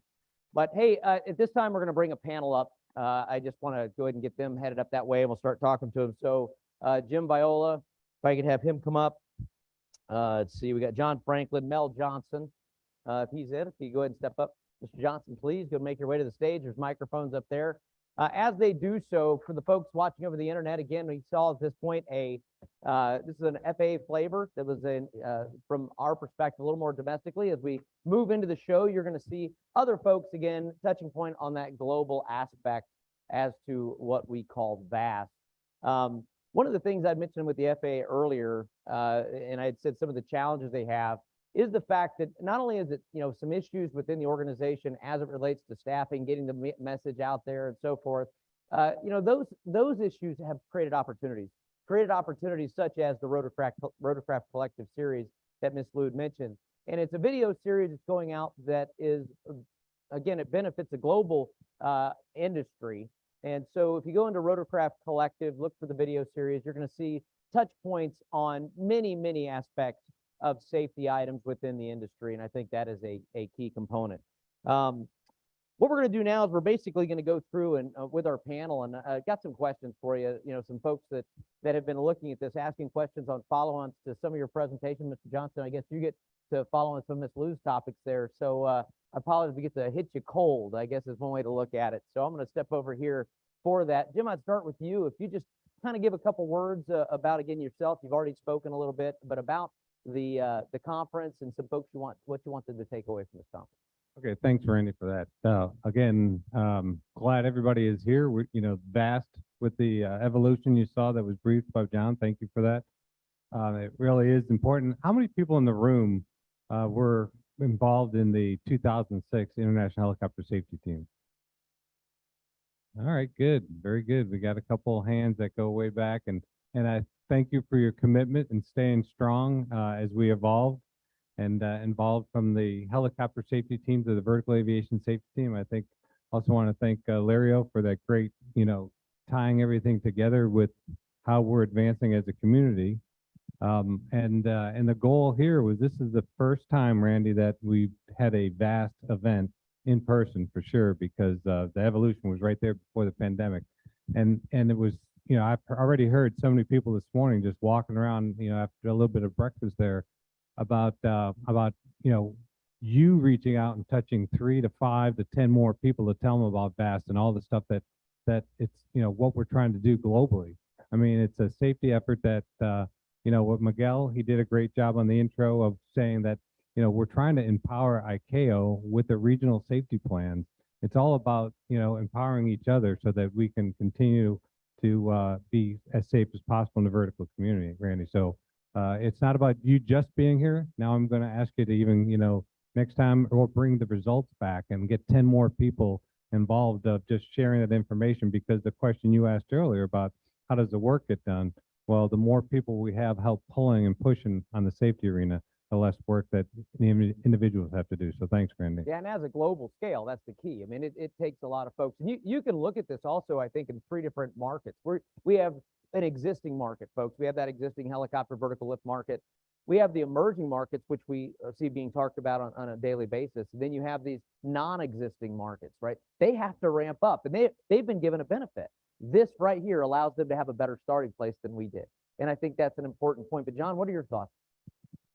It's really interesting you talk there about the emerging markets and the growth, and we already start to see that, particularly with our collaboration, whether it's the drones community, people with the smaller drones right up to the growing UAM and everything like that, is being able to take the lessons of all of the years of collaboration we've already done and kind of kickstart that collaboration. I think it's really interesting, and that's where when we come together and we work like that, we really start to, that as they start their activities, they start to see, well, we can be part of something and we can collaborate and communicate. And interesting what Jim was saying there about from the ICAO perspective, and we're already starting to see in all sorts of different parts of the world, the work we're doing at VAST, as you say, getting into the regional safety team plans at regional level in ICAO. And again, when we collaborate on VAST, and then go out to those ICAO regional teams in the different parts of the world,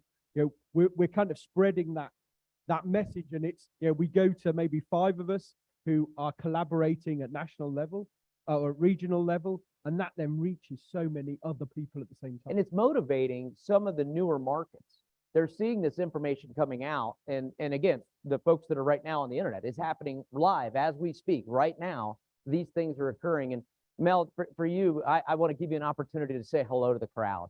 I apologize. Hello. There it is. Say hello. Tell them about yourself and who you're with, and that way as they go into it, I appreciate Yeah, that. you bet. Yeah, so I'm a director of the Compliance and Airworthiness Division within the Aircraft Certification Service. So the offices that take the responsibility for issuing type certificates and airworthiness and do airworthiness oversight, for airworthiness directives and that sort of thing, they're all part of my division.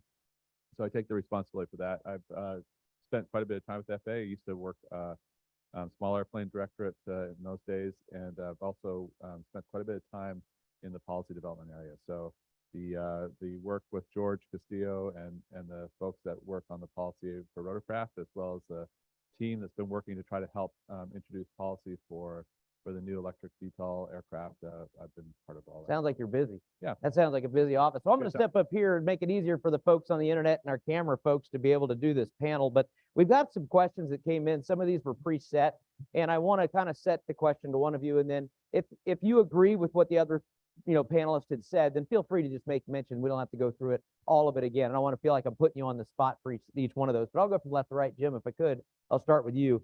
So one of the questions we had is, what do you each consider to be the biggest risk and challenges at the moment? And what we're talking about is the worldwide VTOL kind of expansion, the development. What is the greatest challenge? All right, well, I'll start with, it's been mentioned, I think Larry also mentioned workforce development, on the mechanic side, on the pilot side, and on the future pilots, making sure that we have people engaged and understand what the future looks like for vertical lift. I think, helicopters aren't going away. We have these additional aircraft that are coming. They got additional power plants, so it's all new and expanding. So I think getting young folks involved and maintaining the current maintenance and pilots. John, do you see that as an issue? Yeah, completely. And whatever part of the industry it is, the people challenge of how do we get enough competent people to help us do all the things we want to do? I think, yeah, we see that as one of the biggest challenges as well. So in the audience, how many, showing of hands, how many believe that's a challenge? How many in this room?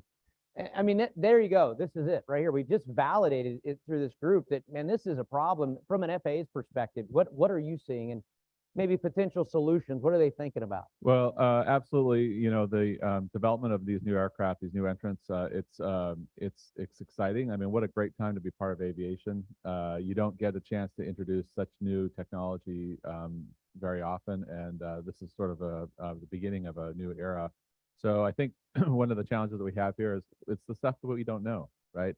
So we are working very hard to put in controls and mitigations to make sure the risks are at levels that are acceptable. But we have to be we have to work together and jointly and collaborate so that we can make sure that we all succeed at getting the safety outcome that we want.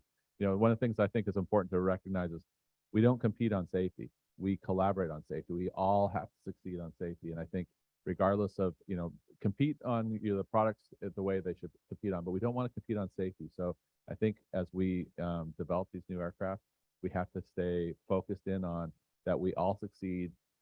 We want everyone to succeed on the safety front. And that's very important. It's a summation. Safety is, it's after the equal mark. We do all these things and we're safe. And that's the idea. So it's not a competition, it's how we get there. And I think it's interesting in the Metroplex where you're attending right now, there's lots and lots of high school level programs to get folks interested in aviation. They have pilot programs, they have maintenance programs. We're starting to see this starting to proliferate, basically all throughout the US and I assume globally in some of these existing markets.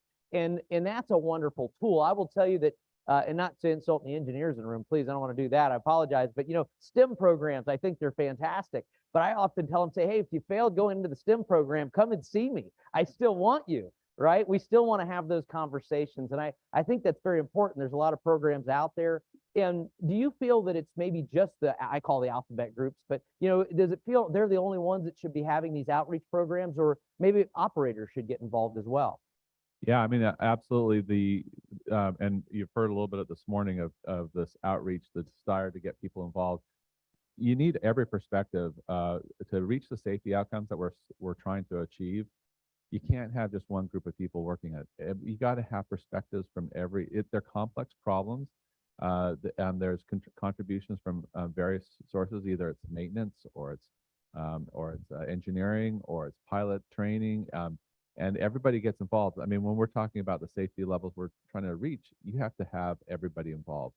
So we don't want to have just a small group of people who's talking about in the corner. It needs to be something that's infused within the whole system.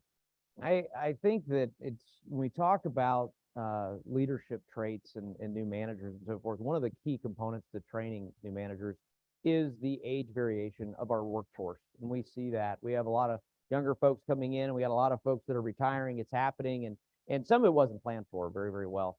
But, we start looking at human factors of the workforce. And John, I'm gonna give you this fact. We look at one core aspect of the United States, right? And we have one aspect of culture that we deal with. Are you seeing some of those same kind of human factor elements that we're dealing with? And I'm going to ask a specific question on that. It says, one of the things that how can we deal with the human performance challenge, right? So we build all those factors into it. How do we deal with that? And how do we help our people perform to their best? That's a big question when you start looking at such a wide range of experience and age and all those different things. Are you seeing that in, other parts of the world? Yeah, entirely. We have a big package of work at the moment around basically the definition of, I mentioned it a little bit a minute ago, is how do we have enough competent people who are operationally ready and fit for duty? And actually the big part of that we're looking at is how do organizations culturally understand what do we mean by operationally ready and fit for duty? And the role of the organization, the role of the individual, and how can we have those positive conversations about how can an organization, what are the things an organization needs to provide to its workforce to help them be the best that they can be, whether that's training or, as you were saying there, as we get more and more young people coming into the industry, the pandemic and just modern life has shifted their expectations of the organizations they work for. They expect them to be more environmentally aware and think about their mental well-being. And we've been doing a lot of work on well-being and wellness in the aviation community, particularly during COVID. And it's great to talk about, but what we still find is there are lots of psychologists and well-being people who sit in a room and talk about stuff that at a practical level. How do you do that in a small organization with 5 aircraft, and what does that really look like, and how can we make it practical so people can do things that make a difference without getting lost in a sea of complexity? And I think that in itself is It's good. How many operators in the room? How many folks that are operators? I don't care if it's government, whatever. How many operators? Fantastic. Thank you very much for coming. And I think that is a key component. We see operators and from HAI's perspective, we have, what is it, maybe 80%, 70%, it's a large majority of our operators that have less than 10 aircraft. It's a very, very large number. So those complexities are a key. But Jim, I'll bring this back to you, that it's interesting with Jim, he spent a career in government service. I mean, you were with the FAA for many years before coming over to HAI. And I will give, kudos to Jim. There's a lot of things that, and one of the reasons that, well, not the only reason you're up here, this guy's now the president of HAI, right? So that's a big thing within itself. But prior to that, I had the benefit of working with Jim on a lot of projects and challenges where you were not afraid to ask the question, why are we doing it this way? Why?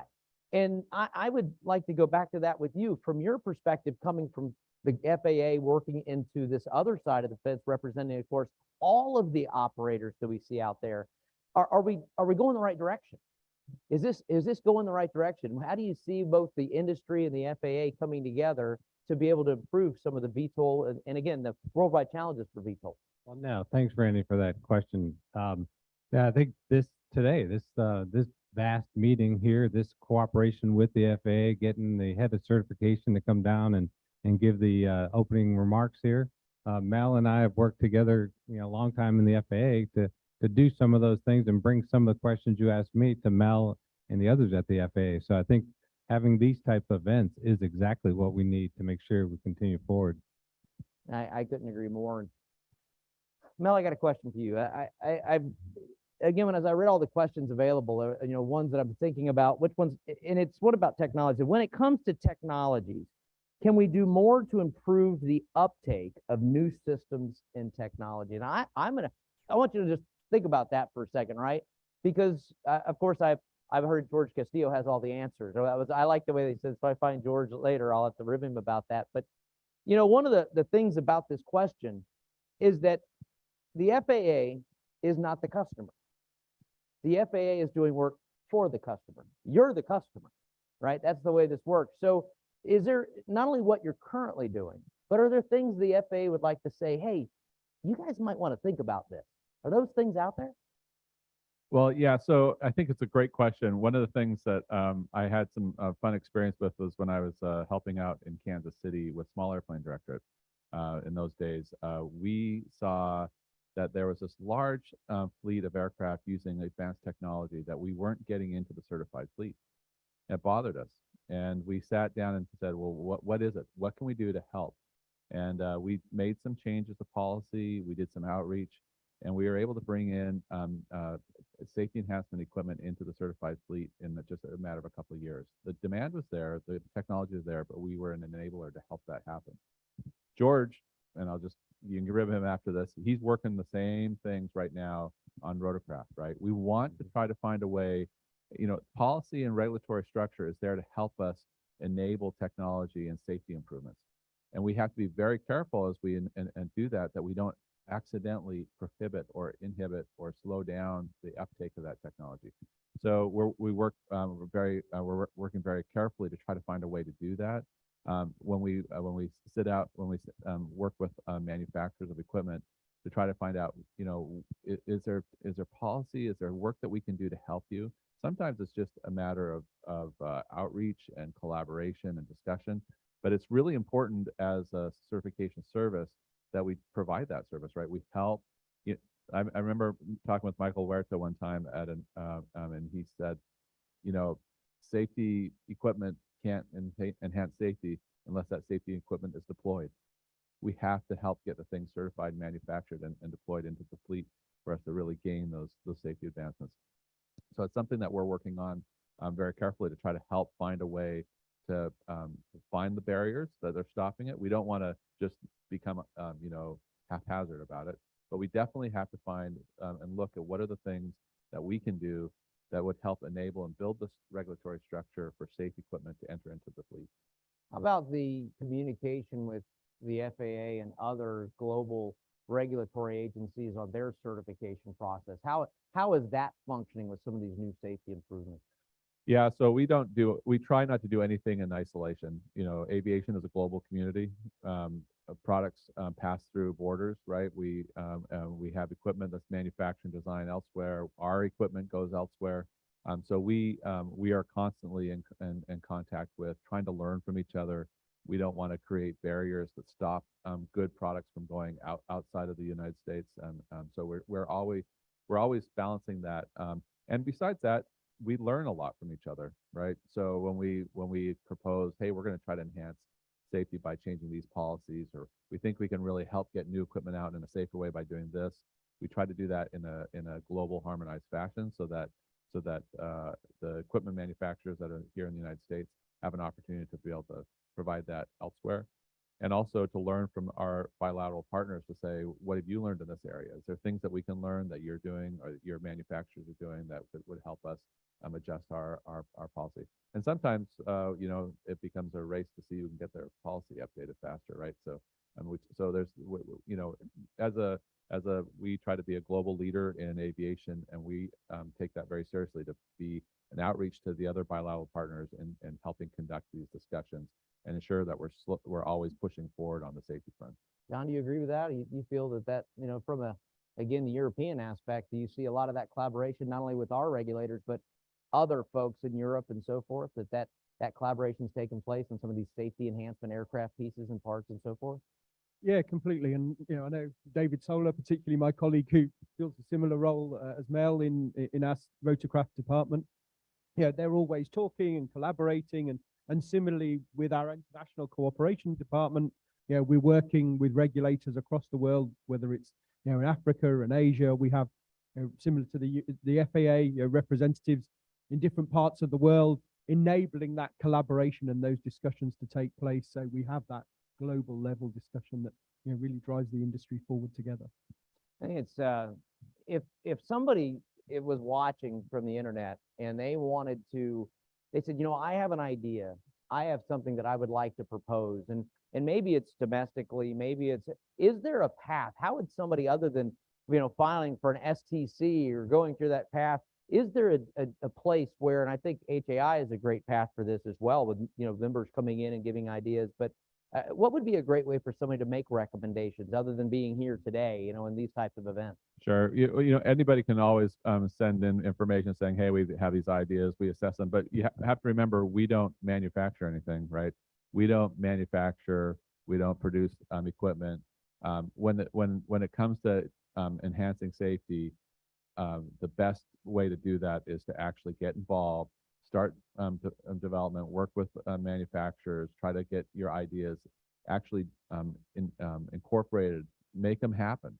And I go back to those days when we were working on bringing the experimental avionics systems and autopilot systems from the experimental world into certified world. There was a whole group of people who are very passionate about safety and safety enhancements that were working really hard, and they actually got things working. They were flying them. They had thousands of hours. They were trying to do their best to push safety forward. So that I think when it really comes down to it, it's an idea is an idea, right? But go get it done. Start to get involved. Start to work towards actually making things happen. Experiment with it, and that's the best way to really put your idea to the test. Well, this question I just want to throw out there is about SMS. I want to come back over to that for a moment. And SMS, basically, there's an integration within the SMS program that as you go through each one of the pillars, of course, and we want to talk about when you're following this process. And, you know, with a lot of folks with SMS, what I found challenges with, they don't know how to do it. They don't know where to get the tools. They don't know what it means. They've never heard it before, especially your first time in the barrel. So these tools are out there. So one of the questions that came out was what about SMS, right? Do we still go through the motions following a process, but not always mitigating risks at a practical level? And as an operator, when I look at that, we go back and we go through all of these different things that happen, you know, that potentially could occur. But we look at our SMS program and we go, well, the only piece of my SMS program right now is just this little checklist I have to do before I fly, right? Before I go. But if nothing happens, that doesn't create a data point. And I think it's amazing that when we talk about, you know, accidents and safety and so forth, the best thing that happens in our industry are the things we can't track. It's near impossible, right? So as it relates, particularly, Jim, for you with HAI and the SMS program, what do you recommend to folks that are trying to develop an SMS program, and where can they get that information? What should they do? How should they move forward? Well, I like to start everybody with the rotor.org, you know, for our webpage at HAI. And you can go into there and you go into our safety programs. And we've actually aligned with some SMS providers so that you don't have to start from scratch. And we aligned with more than one provider so that we know that each individual has different missions out there, and we don't want to be prescriptive. So many opportunities there to go in and take a look at those offerings. So what does the I stand for in HAI? International. You see a flavor there? So does that program work for folks that aren't just in the United States? Well, you know, we work with ISBEO and IBAC as well. So we are trying to get more international. I think, but as, you know, one of the things I've been challenged with as coming in as the new president has been to put the I in HAI. So with that, you know, of course, we have signed an agreement with the European Helicopter Association because of their great relationship with the ASA. And, you know, there are 192 countries out there. So working, I think what Mel mentioned and John mentioned is, you know, I think, again, this program, you know, the Vertical Aviation Safety Team, where we're trying to do the best we can to be industry as safe as possible so we can be prosperous as well. I mean, that's the association part, is you got to be safe and then you can be prosperous. You can't have it the other way around. And working with the other CAAs around the world, you know, maybe this event that we're having here this year, maybe it should be, you know, a rotating event with other CAAs, you know. So if there's a CAA out there listening that, you know, likes what we're doing here and thinks it would benefit your country, your region, you know, we'd be willing to travel to put that I into HAI. And do a global market. And I think that's something that we've been trying to do. The SMS products, and this is going back to the internet. One of the things for the folks in this room, we were asked to kind of keep this thing going if we could. We'll get you a break here in just a second. For the folks that are coming in globally, we have over 20 countries right now represented into this conference, into seeing what we're talking about. So it's a lot of different time zones and so forth. So we're trying to push this thing through. But I wanted to go back and talk about that SMS program one more time, and that is that, as Jim had alluded to, that it's there, rotor.org. You can go to it. And if someone in Europe or somewhere else is going to try and start an SMS program, could they go to that, or does EASA or some of the other folks have another tool set, or they where would they go? This is a key part of the collaborations that we're doing through VAST, is, you know, trying to make as far as possible one solution. Obviously, there ends up being slight variations depending on the rule sets, whether it's FAA or EASA. But ultimately, the basic principles in the program, you know, fit wherever you are in the world. And by collaborating in the way we are, you know, we did a lot of promotion of the HAI tools available in our own promotion in Europe. You know, similarly, we're, you know, also then through VAST, also then collaborating with ISBEO and other people like that, so that, you know, we don't end up with 100 slightly different versions of the same thing that we all invented separately. You know, harnessing that collaboration is really important. And I think, you know, this is where the collaboration, the relationships we're building through VAST is really what's changing this. And hopefully then, as I say, wherever you are in the world as an operator, there's, we have collaborated on hopefully the best possible solution that people can use wherever they are in the world. That's fantastic. And I agree 100%. Can I ask Chris Hill, in the back, could you come up for me just 1 minute? Now it's the audience, folks. So before we get a break and give yourself a chance to stretch your legs, I'm going to ask, and I'll call on a few folks if I have to. So if you got a question, stand up. Otherwise I'll get somebody to come up and say something. But Chris, if you would do me a favor to take this, we want to have a microphone so folks can talk out there in the audience for just a minute. We'll just have you go out there and grab those. Chris Hill is Force and Safety Director for HAI. Chris is going to come around the room for just a minute if there's any questions, and I would like you to kind of engage the audience, engage this panel as well. So if you go out there and grab some people that put their hand up. Anybody have a quick question that you'd like to ask the panel? I got some back in the back, right back there. We have a few questions from Awesome. our Zoom audience. The first question is there a specific order we should allocate resources or efforts toward improving safety? You guys hear that? Yeah, and I think that's something you'll see from the presentation that Lee Roskop and I will do later on, talking about what are the trends that we see and the top priorities. And, it came out, actually, Nick Mayhew's presentation pretty much summed up, the key priorities that I think, at a basic level, we all see: loss of control, unintended flight into IMC, obstacle collisions. And then it's how does that fit within our different operations around the world? But, ultimately, those priorities come out of those discussions. And, again, it's on Chris and I, particularly in the safety promotion group, to help share that information from the analysis. So you can see, if you're a small operator, what are the key risks? You don't have enough reports and enough data points, but what can you learn from the rest of the world to know what should keep you awake at night? Well, from your, just to give you an attaboy on the YASA, you have a rotorcraft safety plan, right? How about that?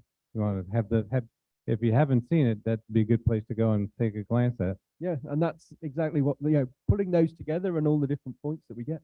I think we got more. Got another question coming in from the internet? We sure do. And it's almost along the same veins as what you were just talking about. So this attendee asked, we have a methodical approach to assess the safety of an aircraft and its systems through standards like ARP 4761. Do you think it would help to develop methods to assess the safety of operations at an organization like flight schools or for commercial operators? Well, the easy answer is yes. Yes. Now, then my mind, even before you mentioned flight schools, flight schools is certainly one of them, because I remember when I was in the FAA getting beat up, Peggy Gilligan was AVS1 or the associate administrator for aviation safety. And she always beat me up when I was in charge of general aviation, because we were having accidents with flight instructors on board, and she just couldn't understand how you can go to school and get hurt in an accident. And so maybe that's a good starting point, because there again, it ties into workforce development. It's talking about, hey, if you want to come and join our industry, you should feel safe while you're learning to fly. So, that jump sticks out at me for sure. Yeah, I was just going to mention, the person who asked the question mentioned a specification that's not a government specification, right? So I think there's actually a lot of work that can be done as collaborators within the community, whether that's a flight school, if there's a organization that wants to sit together and say, how do we create a standard that we can recognize ourselves? I mean, there's a lot of work that I think can be done outside of the government umbrella. Consensus standard bodies are really useful for helping develop standards that we can then eventually adopt. So I think that as a group, as an industry, helping to get together to try to work together to come up with standards that everyone can understand and has an input into and is able to contribute their knowledge to, can really make a big difference pushing aviation forward. And it's interesting, you mentioned flight schools as part of that question. Sometimes we go out and I'll see schools that they think they're enhancing training by doing things that actually can inhibit safety. One example is in instrument training. We're seeing a lot of creation of cardboard expansion to glare shields, putting things, using a window cleaner on the inside to fog over a windscreen. If you can think of it, it's being done. And so, when we start talking about safety programs and we are talking about the flight training environment, Jim, you're right. When somebody goes to a flight training environment, they have an expectation of safety, and there's nothing wrong with that. They should expect that, as we all should. So, very good. Another question from, got a bunch of them. That's good. We have one more in the virtual queue. And they ask, given a focus on eVTOL loss of thrust, do you feel the FAA is providing policies that promote the use of technology like ballistic parachutes, or not providing adequate credit for them to promote extensive uptake? That sounds like a question for me. Absolutely. So we are everybody who's in this field working on these new types of aircraft are looking at multiple ways to deal with loss of thrust, right? So, and we are open to discussing those, and we are discussing all those different options. They all have, like anything in engineering, it's optimization. There's downsides to this to one thing, and there's an upside to another thing, and it's a discussion about how are we going to mitigate the risk? When you introduce a technology, what will be the effect of that technology? What are the risks associated with that technology? And we go through a very, very rigorous safety assessment of each of those things. So whether it's ballistic parachutes or something else, they are being discussed, and the positives and negatives are being weighed to try to find out what's the most optimized methodology for ensuring safety of flight. So, Fantastic. yeah, I guess I'd just say to the virtual world out there, there is no stone going unturned by these by this effort. Everyone's looking for a way to make these aircraft as safe as or better than what we've already got. And I think it's important, for those folks in the room and also looking from, our virtual world, that the FAA is learning at the same time the customers are producing the technology. So as it comes in, you can't really create or regulate something that you don't know exists. And so that's that customer aspect. Yeah, I guess I just mentioned to that. I mean, we have a set of regulatory standards for rotorcraft. We have a set of regular airworthiness standards for small airplanes and for transport category airplanes. This is a special class, and we have a great framework to incorporate new technology. We've incorporated lots of new technology in the past, so we can do this safely. But it does take some time and effort to be very rigorous about assessment of this new technology, and we want to do it right. Fantastic. In the audience, any questions? Got one in the back. Go ahead. Yes, sir. Guys, check that microphone, please. I think it There we works. go. So I come from France, and I would like to speak about the SMS on the very small companies. In France, we have some very small companies. I don't know if you have the same in your country, where the manager can be regarded as the only pilot of the professional company. In those entities, it is very hard for me as a general director of the French Helicopter Association to make them comply with good willing with SMS process. For them, it is only an administrative burden to be compliant with the rule, because the manager is also the pilot. Do you have a solution for that? You guys understand the question, basically? Yeah, and we see the same thing. It's a great question. We see the same thing with single pilot 135s. We see the, small flight schools even, right? This one instructor and they have an aircraft. So we have exactly the same issues. What are your thoughts on that? Anybody have a question? Because I got my own thoughts. Yeah, so certainly for us, it's probably one of the biggest, most pressing challenges we have is just the complexity challenge, particularly for small organizations. But we work a lot with Thierry and other people in Europe, particularly looking at the challenge, but it's a global thing. How can we, despite all the regulations that apply on SMS, how can we lay that out so a small organization can focus on what's important as easily as possible? And we've kind of almost created this world around SMS implementation that makes it more complicated. And it's something we have a task within our European safety plan, specifically on how do we make implementation as easy as possible. We have the added complexity of how do we get that then to national authorities. So EASA then has 31 member states with 31 national authorities. So this added challenge we have is we say, this is how you can do it. And I know we talked about cases where people follow the more simplified approach and then have their national authority tell them that's not good enough. And, we have that. How do you educate national authorities as well as, making life as easy as possible for industry? Hey, Randy, can I take that on there real quick? Please. So the question from our gentleman from France here. And who are you speaking back there? This is Chris Hill. I was introduced a moment ago, so still with you. So yeah, certainly the small operator SMS program is a challenge, and we know that. HAI, it's just one of the many options that you have out there through our partnership with the SMS program. I'm not saying we have the only solution out there, but if you are a small operator and you are international or domestic, we have options for you. And we actually have 3 of our operators are internationally capable. The question was asked earlier. So yes, they are registered to operate internationally. 3 of our providers and 2 of them in particular have set up small pool for SMS operators to where you can join a pool. Your information is still protected as it should be, but you can join a pool where you can, as a small operator, you can benefit from a larger pool of people contributing to that program. So if you want to learn more about that, again, go to rotor.org/SMS. But there's plenty of providers out there, the service providers that can help hold your hand along the way. We're not the only solution that's out there. We're not proposing to be. So if you do your research, you can find people out there that will help you, guide you through your SMS journey. The question was, what do you focus on, prioritize first?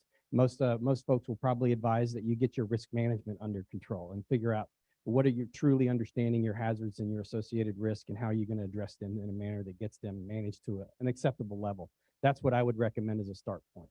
So It's a great question that came up, and I'll just say this, that, when you're in an event like this, you can look around the room and you can see where SMS is going to be successful. You can see the organizations that are voluntarily being engaged. So when you look at those single pilot operators and they're coming to these events and they're very much engaged, right? Those aren't the ones we have to really worry about. They're going to go through the process, that even if it's the one person, it's almost like having a conversation with yourself in some regard, right? But the process in and of itself works. Do these things happen? I can still go fly. The ones we have to worry about, and I think Nick Mayhew, when he brought it up earlier about, do you believe in 0 accidents? And one of the things we have to think about is, why do people intentionally run red lights, using his traffic light analogy? Why do people still intentionally drive drunk? Why does that happen? We've been driving cars a long, long time. So when we have intentional behavioral issues, there's nothing to say that those intentional behavioral issues do not transfer over into aviation. And so these safety management systems and these processes that we put in place have a belief that some of these folks desire to behave. That is a very, very important part. And so we as an industry have to look at that. And that goes back to the regulator piece also. The regulators touch point on some of these. And they've here domestically, and for those internationally, the FAA has done I think a good job is going out and putting their hands on the smallest operators. We see the folks just even doing tours where they used to just go out, you'd find somebody parked behind a truck just giving rides on the side of the road. They now have drug and alcohol programs mandatory and things of that nature. So the fact is they're trying. It's a great question, and I think we're making inroads, and hopefully on the international front, we see the same activity. Absolutely. Anybody else in the audience? Any more questions? Anybody here? No, if not, then it's time to, do you have a question, please? Absolutely. Chris, come over and we'll get that microphone for you.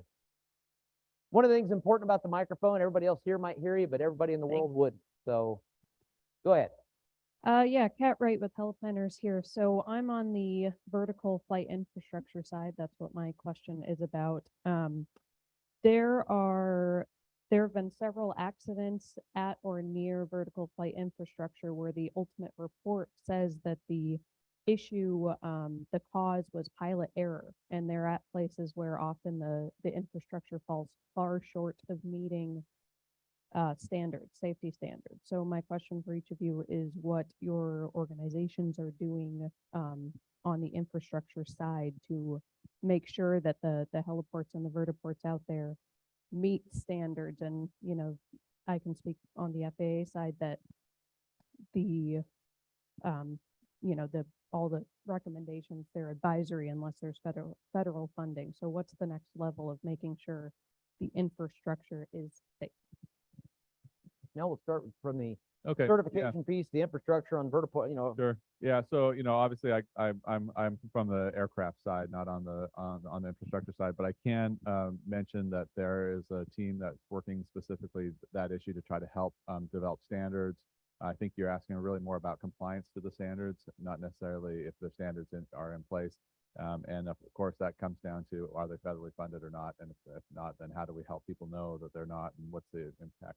So I'll definitely take that feedback back to the team so they can be aware that that's the issue that needs, they may be addressing that. I can't speak to it. But I will say that as we implement these new types of aircraft, or we're just trying to support the existing fleet that we have, how important it is that we, as you're demonstrating right here, safety is multifaceted. It's not just really safe aircraft. It's also really safe infrastructure. It's really safe training.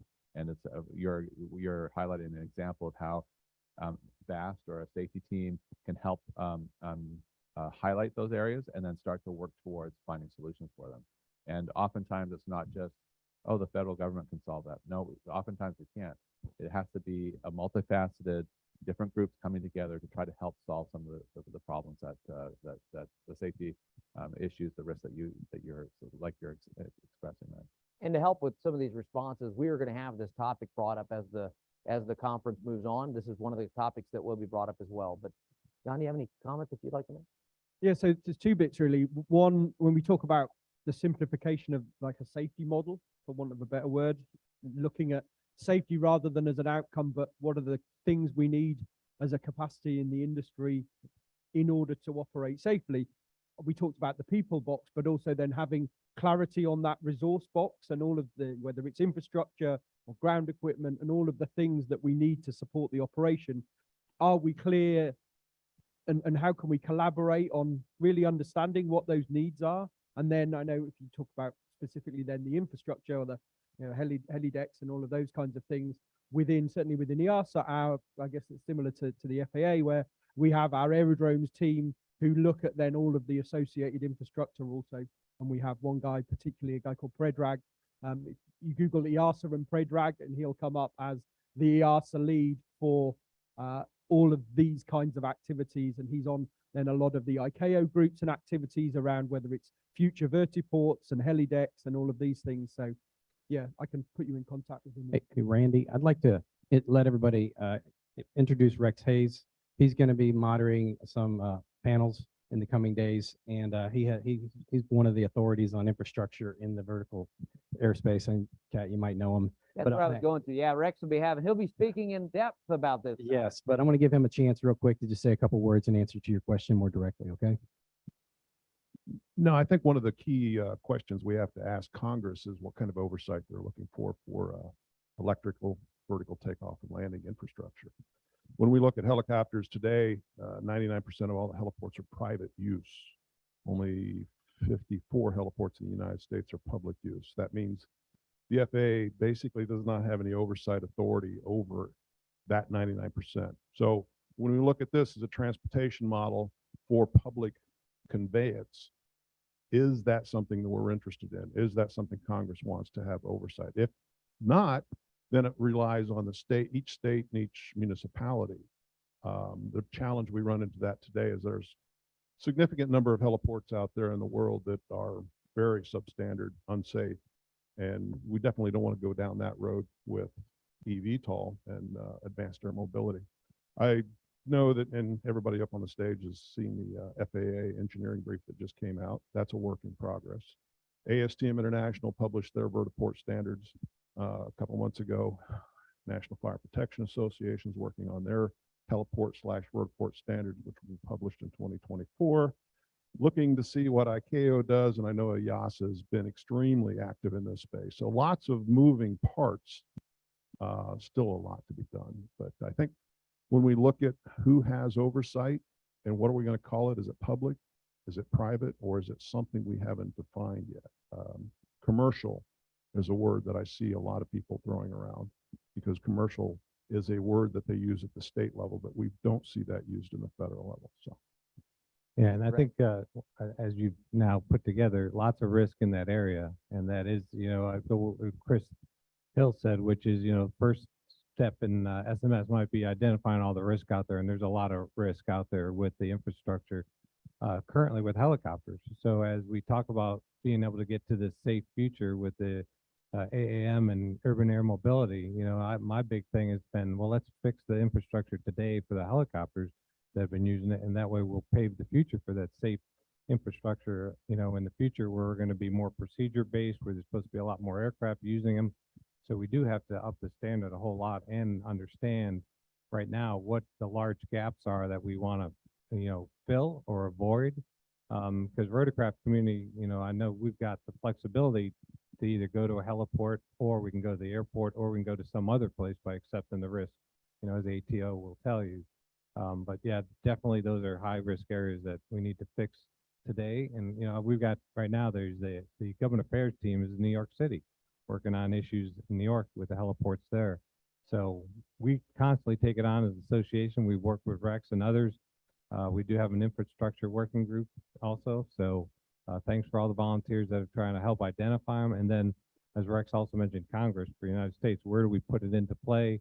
And then also internationally, where do we look around? If you've got something that you solved in your region or in your country, please let us know. Please let me know. I'll hit the old, president@rotor.org for an email address so we can keep the industry moving forward. Well, gentlemen, thank you very much. Ladies and gentlemen in the audience, thank you for the questions. Everybody internationally and out there in the virtual world, thank you for attending. We're going to take a break. If you guys go out and enjoy an opportunity to go out and get a little business done, that's always a thing. The real world's out there. I'd like to thank Jim, John, Mel. Thank you very much for your time coming up here. A big round of applause for this group. Really appreciate you.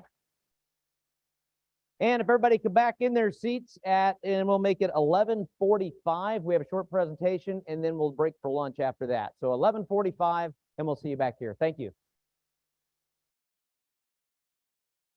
As you're making your way back in, one of the things that we want to talk about and is an issue that, as we have a conference like this, a big part of this conference, of course, safety being a learning or lessons learned aspect. And again, if you can make your way to your seats, folks, we have a speaker. Want to get him up here, and respect for the time. Folks in our virtual world out there, welcome back. Hope you got your cup of coffee and maybe something to nibble on there. It's as we go through the day. Really appreciate on the global scale the different time zones and coming to join us. Really appreciate you getting up early or staying up late to attend, and means a lot to us. And of course, hope you really enjoy the information coming back out to you. As I was saying, one of the things with safety is taking a lessons learned approach. And one of probably the biggest lessons we've come from are events that actually happen. It's the accidents that occur, and those accidents, the survivors, those folks that can give a first-person account as it relates to an event, how it got there, what happened, and then, of course, the lessons learned from it. And a lot of our safety programs benefit from those hard lessons learned. And we have a guest today that is going to come to you from that perspective. Commander Brian Wetzler of the U.S. Coast Guard, retired and now, but he wants to tell the story of a first-person account surviving a catastrophic helicopter crash. So at this time, I would like to welcome Commander Wetzler to come to the stage, please. Thank you very much. If I get a round of applause for Commander Wetzler for. Thank you, sir. Thanks, man. Appreciate it. Am I live? Can you hear me? You can't hear me, or you can't hear me. Outstanding. Good morning.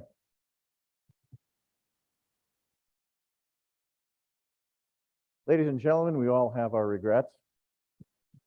I'm going to share one of mine with you. I regret that I never got the opportunity to buy this man a beer. I know that might sound funny, but I'm here to tell you a little bit about why that's important to me. And along the way, I'm going to talk a little bit about, helicopter operations and things like that. But before I start, two gentlemen out here, Tom Glista, where are you? And Christopher Hill from the VAST team who helped put this all together. Those are the guys who had some level of confidence and faith that anything I said today might actually be worth your valuable time. So I appreciate the opportunity to come and speak with you guys. And to you, I'm humbled by your presence. You could be literally anywhere in the world right now. Vicky, you could be back in New Zealand right now, but instead you're here. And I thank you for that. I hope that both I and you get something valuable out of our time together. And I tell you what am I going to talk about? Of course, I'm going to talk about aviation operations, but the timing on this was perfect as I caught the tail end of the previous presentation and panel, actually. And they mentioned things about, like, a question from the internet that said, where do we put our resources for safety for the best impact?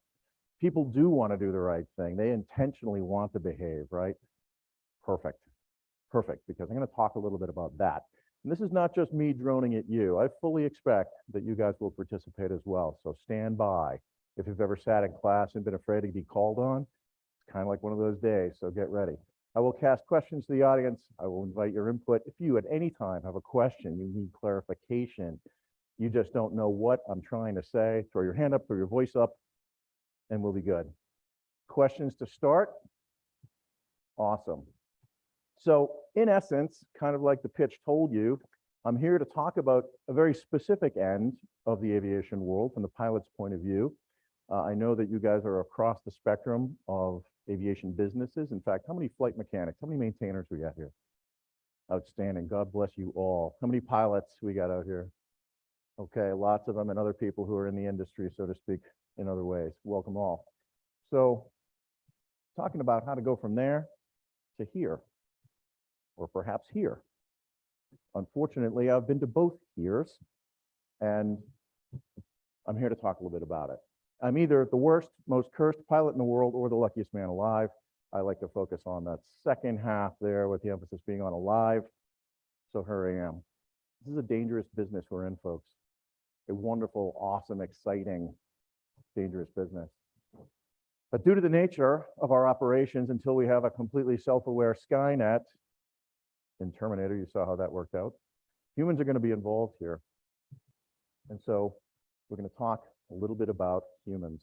It is only a matter of time. Somewhere, somehow, something is going to go terribly wrong. And it's our job, my job and yours, and all of your colleagues, to push that day as far into the future as we can, preferably to a day we'll never see, or even the next generation. We talk about zero accidents out there. Let's see what we can do. I like this guy because he's a reminder about the mindset I come into this with. I wish I could claim this, but a buddy of mine told me this a while ago, and I'll give it to you. Any big hikers out there, if there are any, you may get this. Excellent, good for you. So what's the difference between hiking in, say, Kansas? No bust on Kansas, I hear it's nice, never been. But Kansas and, say, Montana. This guy, yeah, he pointed right at him. The apex predator of North America. He's the difference. And so my buddy came back from like a 2-week disappearing act into Glacier National Park, and we're both flying together, and he said, you know what, I found out that flying in this business, in the military Coast Guard response business, is like hiking in bear country. And I said, how so? He said, well, because you go for the majesty and the beauty and the rarity of it, but comes with a price. And he's the price. You can never forget where you are. You're in bear country. And so the things you do count, the small things, hanging your food, sterilizing your cooking gear, taking care of your garbage, because if you don't do those small things, you're inviting him into your camp. Now, you may never see a bear. You may never have an encounter with a bear, and that's wonderful. But you can never forget where you are. Which leads me to a bear country story. It's actually up in Alaska a little while ago, well, a few years ago, actually. I was doing similar training. We were talking about crew training, effective communications, and risk assessment, and all that kind of stuff. And so I finished up. One of the pilots came up and he said, hey, sir, you know that whole crew resource management, risk assessment stuff? That's all swoopy and high speed and all. But, you know, when we really have a mission to go to, we just don't have time for that. Does that sound funny to anybody else? So I looked passively or thoughtfully into the hangar and said, you know, actually I thought, yeah, when I'm late to the drop zone, you know, and I'm going to miss the plane, I don't really pack my parachute well at all. Yeah, I'm in a hurry. And of course, I didn't say that. He was being a respectful professional, and I was that way back. But I said, really? Okay, so you find yourself just skipping past this stuff. And he was of the mind that, yeah, I mean, it just gets in the way of speed and efficiency. Never speaking the word speed and safety in the same sentence. But I said, wow, maybe he's onto something. If he's telling me he's doing this, he's clearly doing it. And maybe he's not the only one. So what is this? What is this? Is this a real thing? Oh my gosh, is my entire service thinking this way? Is all my training useless? Are they just rushing by saying, yeah, we don't have time for that? And it led me to this. I did a little bit of research. Does anyone know where I'm going with this? All right, good. Any social psychologists in the room? Anyway, I found this. And this is research done by two experimental social psychologists called Darley and Batson, John Darley and Daniel Batson to be specific. And they decided to go to the Princeton University Seminary and do a really cool experiment, a now relatively famous experiment. And it was about human behavior. So this is what they set up. They had dozens and dozens of students who were training to become priests, and they were in a block of training that was specifically discussing, theorizing, internalizing the story of the Good Samaritan. You guys are probably familiar with the story of the Good Samaritan. So they went into these classrooms and they set up the following arrangement. They would go in and they would tell one of the students, an unsuspecting subject of the study, and said, hey, sorry to interrupt your training on the Good Samaritan. However, the dean and his staff, they would like someone to give them a quick presentation and update on how the Good Samaritan training is going, whether it's valuable, whether you're internalizing it, the whole thing. They just want you to come up and give it. Taken by surprise, the subject was like, oh, okay. And at that moment, they split them into three groups, randomly selected. One was, oh, don't worry, you have time. You have plenty of time. It's like an hour. Be there by 3 o'clock. And the other one was, okay, you're not late yet, but they're kind of all like sipping coffee around the table and they're sort of waiting. No hurry, just finish up here, but whenever you can get there. And the third group was, yeah, sorry, the bad news is they're like looking at their watches at the table. They want you up there like right now. And so they left the room and they headed up to their briefing, their very important briefing about the Good Samaritan. And the pathway to where they needed to go had an alley between two buildings 4 feet apart. And as they passed through the alley, what did they find? Who's going to tell me what they found? Someone tell me. A man on the ground in need of help. They would walk and he would cough and raise his hand, clearly in need of help. And what did they do? Did they stop? Say again? Of course they did. How many of them? I'll lay it out for you.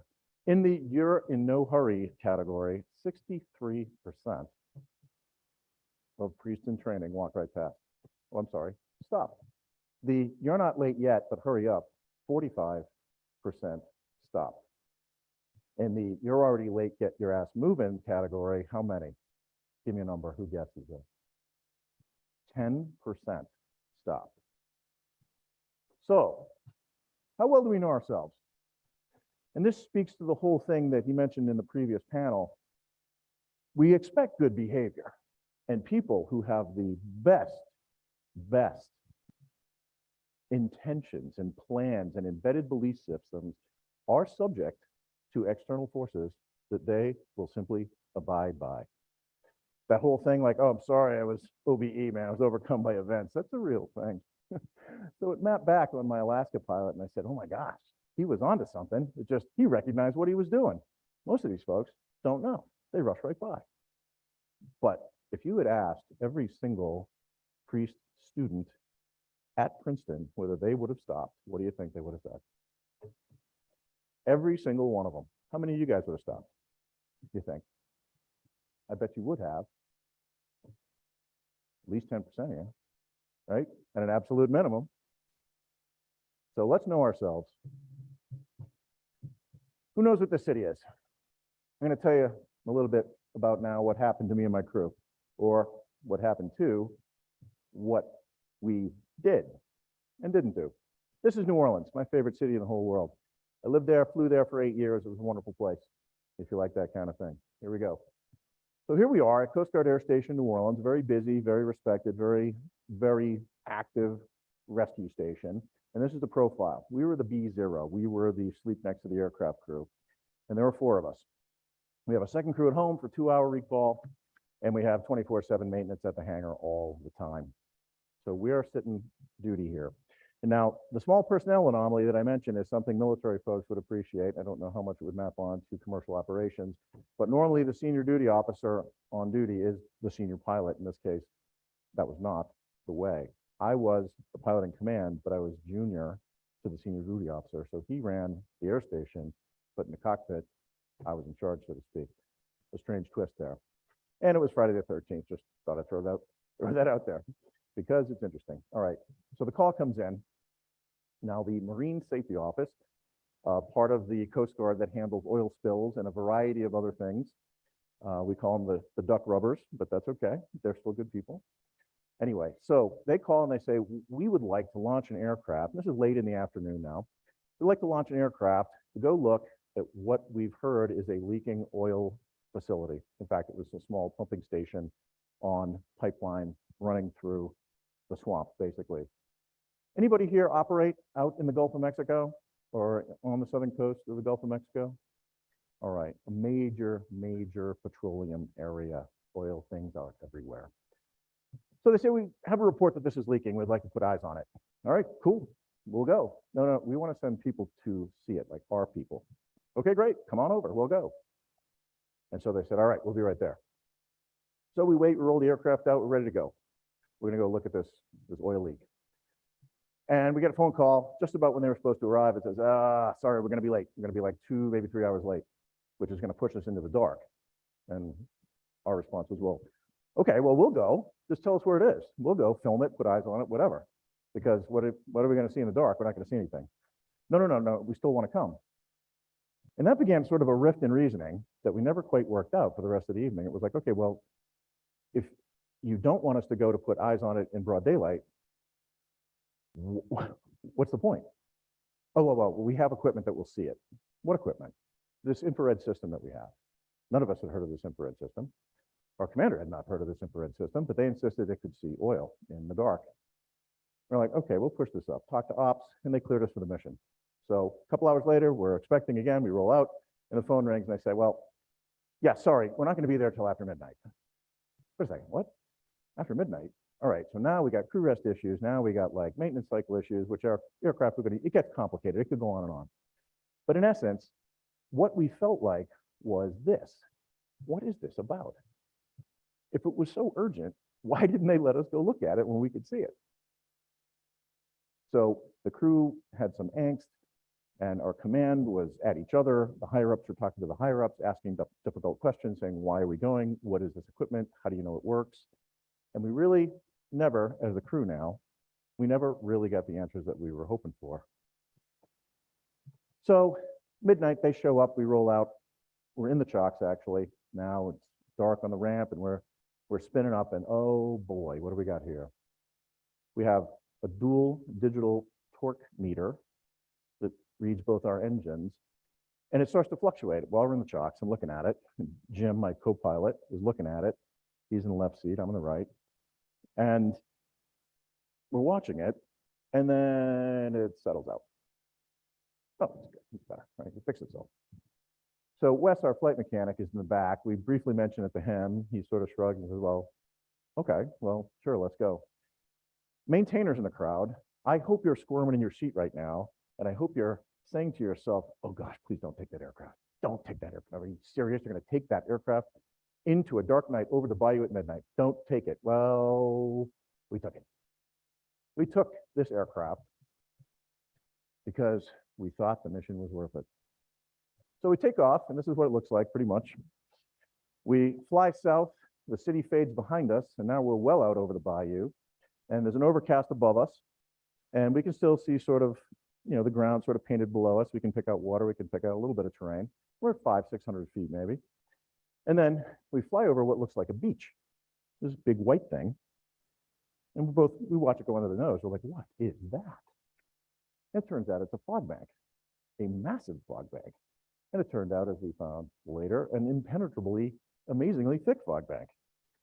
So we fly over it, and now I'm thinking to myself, can this thing see through fog, that magic camera you have back there? Well, we don't know. Okay, well, let's find out. We're approaching the target and we're a few miles out. And I said, all right, let's slow down, get the sliding door open because they had to lean their camera out the door and aim it down. So we do that and they get on gunner's belts. Gunner's belts, of course, you may know, around your waist, put the ring into the aircraft deck and you can hang out the door.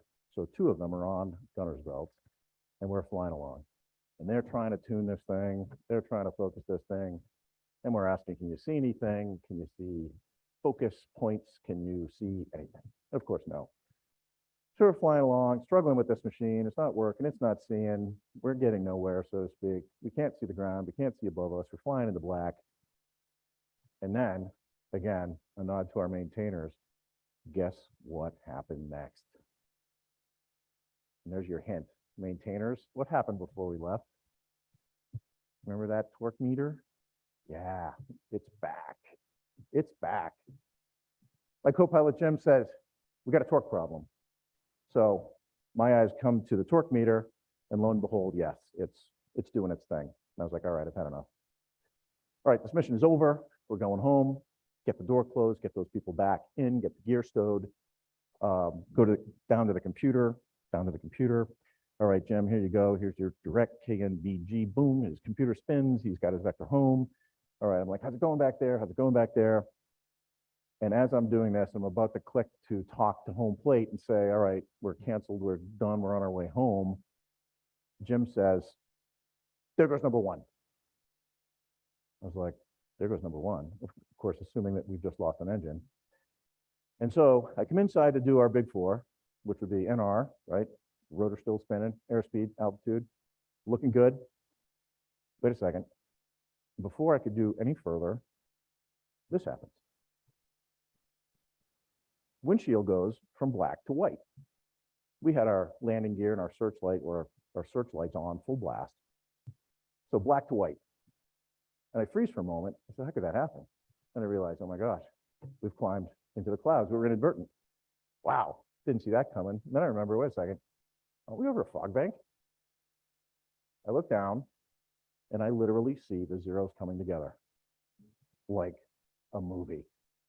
And I stared at the zeros and I got climb out of my mouth and boom. Frickin' boom. It happened like that. So to describe the moments that followed would be sort of difficult. I don't know if you've ever been there yourself, but if you have, you may empathize. The best impression I can say is that I recall the violent tossing forward, the violent compression, just the noise, the boom, I have absolutely no control over my life right now. And then the Gulf of Mexico hit me in the face as it shed the front of the aircraft off. And no lying, no drama queen stuff here.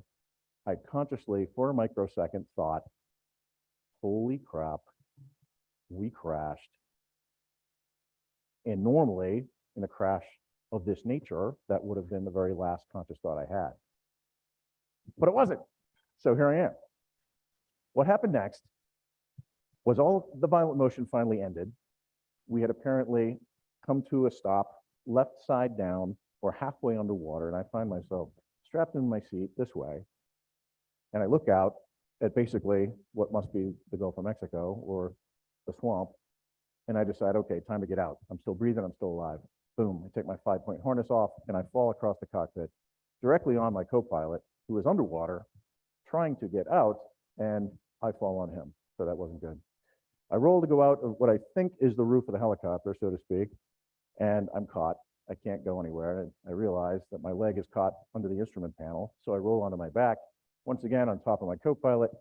I brace my right boot on whatever I could find, and I pushed for my life. My leg came out, left a little bit of the leg behind, nothing super functional, thank goodness, but I'm out. Tumble out the roof, into the water, and I immediately start treading water, or I start to try to tread water. I think my left arm is broken, it's not working that well, but I didn't really need it because I started to tread water and I stood up. I stood up, the water was like up to here. And I realized, oh my gosh, we're not in deep water, we're in shallow water. And Jim finally, with me out of the aircraft, surfaces like a whale with a Heats bottle in his mouth, flashes up, takes the Heats bottle out of his mouth, and he said, "What happened?" Well, Jim, we crashed. I think you figured that out. So he starts to climb out, but he's tied to the aircraft by about 7 parachute cords because on impact, his entire survival vest exploded, all the Velcro failed, and everything he had went into the instrument panel just as it collapsed, and he was tied to the aircraft. One of those, thank goodness we weren't like underwater kind of moments. So he says, "Cut me out of here." So a knife came from somewhere, I still don't remember where, and boom, boom, boom, boom, boom, boom, we cut him out, we bring him out, he splashes out next to me, just as Wes, our flight mechanic, comes climbing out of the back, all right? And so we're all yelling to each other, "We okay, you all right? We're all good?" Wes, and I said, "Where are the other guys?" He looks back into the cabin, there's no one there. Oh my gosh, they're underwater. He goes in, he's looking, he's screaming, we're all screaming for him. And a moment later, out of the fog, these 2 people come walking out. They just appear next to our aircraft, which we could barely see, by the way. And I'm thinking, okay, we crashed on these people's property. They're wondering what's going on. They're coming out to see. But it's the MSO guys. And like a cartoon, it was like, how could you? Turned out on impact, much like Jim's vest, their gunner's belts failed immediately. And they went flying out the door at 90+ knots and both body surfed into the swamp and were fine. Well, one of them turned out to be pretty cut up later. That leads to the next step. So we start to do this. This is kind of where we landed, sort of the terrain. There were a few more trees where we were, but this was kind of it. Of course, it looked like that. So now we're all out, we're all gathered, and we start to do our list, right? We're like, okay, assess. I think I have a broken arm. I can't function. Everybody else really can't, we can't see anything because we have no light. So we assess as best we can. We're walking, we're talking, we're all okay, right? Good. Injuries, would love to treat them, but we can't see anything. Now we go into survive mode, and we have some gear for that. And we try to communicate, but it becomes difficult because we realize our radio doesn't work because it's getting pinged out by the aircraft's ELT that's just going off and drowning out our radio. So we find ourselves out there. We grab our raft from the back of the aircraft, which worked really well. We grabbed it out and pulled it out. Of course, it looked like this. And so now we're all in it and we're gathered. And that's when the trouble started with one of our MSO guys who, bordering on panic, started to say, like a movie, "How do they know we're out here? They're never going to find us. How do they know we've even crashed?" And that was about as dramatic as it got. And we explained to him that all was well. Look, we're going to miss a comms window. They're going to call out for us. And on the desk that very night was Doug Thomas, Navy veteran, the most competent man at the station. Thank goodness he was on it. And so we missed the comms window. He called out. He couldn't find us. He started to call all the other places we could have landed. He started to call oil rigs. He started to call all the standard places. We missed our second window. He called the second crew in. And by the time the third comms window showed up, they were airborne looking for us. Took a while, but they were on their way. So we huddled down and we remained in the raft as best we could for quite some time. And we did this. We waited and we waited. Now, the first sound we heard was a helicopter, and we knew the sound clearly. It was our helicopter coming for us. And as they approached, they knew exactly where we were. We shot the flares through the fog, and only then, as the flares went off, did we realize that just how profoundly dense this fog was. It was unbelievable.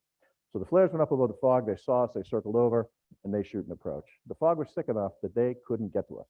They couldn't even see us. We later found out. We couldn't talk to them. They couldn't see us. And it started to get pretty hairy out there because they don't know. Now they know we're there. Okay, they are definitely down. We can't talk to them. We don't know how many are alive. We don't know their condition. And so later, again, we found out that the panic started to grow on their side, like we can't get to them. And we're desperately thinking, how do we tell them we're okay?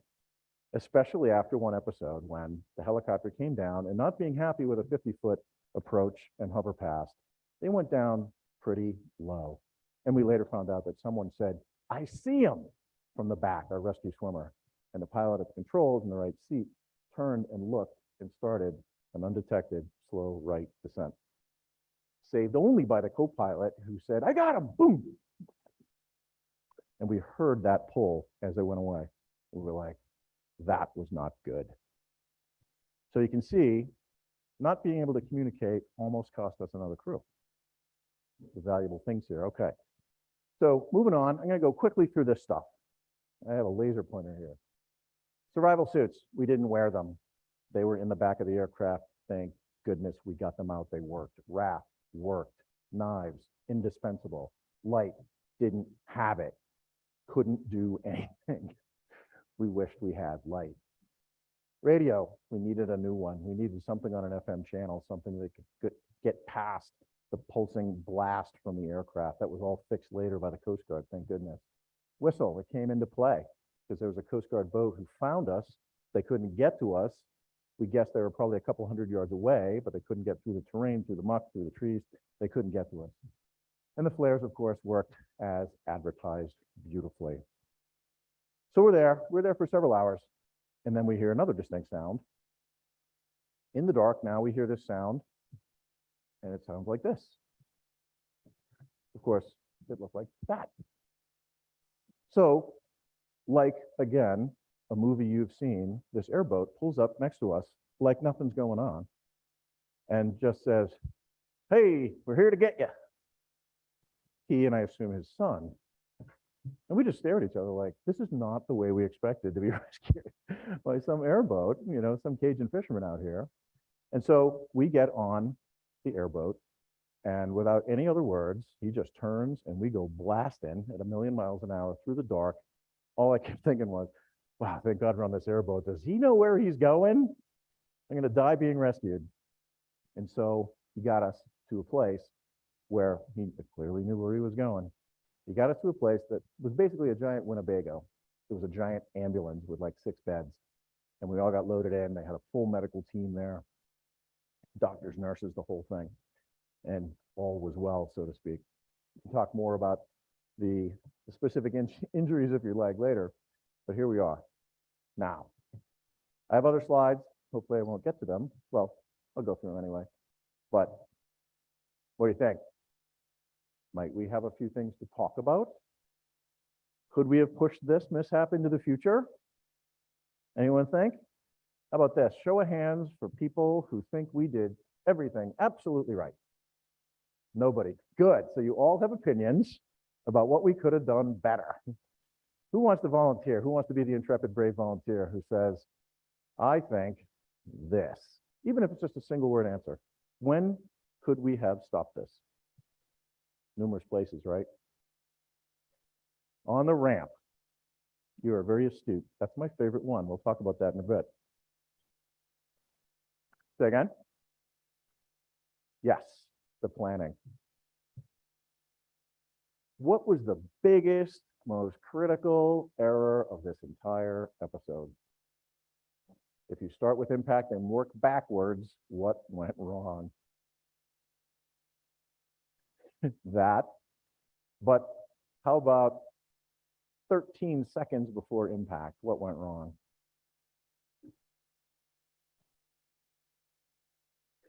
It was. That is a very good question. Yes. Did we hear it? No. Very good question. The rat out horn was set. It went off. We didn't hear it. Because we go through it every time we land. We go through that horn. It goes off, and we hear it every time we land. So hearing it, we cease to hear it. But it was a warning, and it said, you're descending. So my point is this, 13 seconds before we hit, we forgot to fly the aircraft. We forgot to do the most fundamental thing that pilots are supposed to be doing. Because if you're not flying your aircraft, then all of this other stuff really doesn't matter. I would like to say you can do a perfect emergency procedure and then hit the water inverted because you forgot to actually fly the plane. So when you forget to fly the plane, what kind of error is that? It's a human error and specifically a pilot error, but there's a whole lot more to talk about, right? Should we really have been there? Should we have been in that position? I say no, but clearly you see my biased opinion in this. So let's talk a little bit about where it did start. Rat out was a great question. The ramp, I'm going to get to that. So it went from critical to political. We sort of realized it, but we internalized it. We muttered amongst ourselves. And I, as the pilot in command, and Jim as a senior duty officer, we never really stepped up and said, no, we do not feel comfortable about this mission. We do not feel that the outcome merits the risk. It has changed too many times. They're not being straight with us. No, we'll see you at first light. We'll be happy to do it then. We did not. And again, back to Darley and Batson. Boy, if someone had ever said, hey, if you get these mission parameters, you get this thing developing, you're going to say no, right? Damn right I am. 90%. I was in the 90%. So after the first compromise, everything gets easier. You guys know this, right? You get on the slope and you start sliding. So I don't know exactly what your mishap road looks like, though you may recognize some of these as being key factors. I would say this, being that the human element is where I focus, and this goes circling back to where do you put your resources, humans, to better understand themselves, is key to this entire thing because they are the gatekeepers to bad decisions.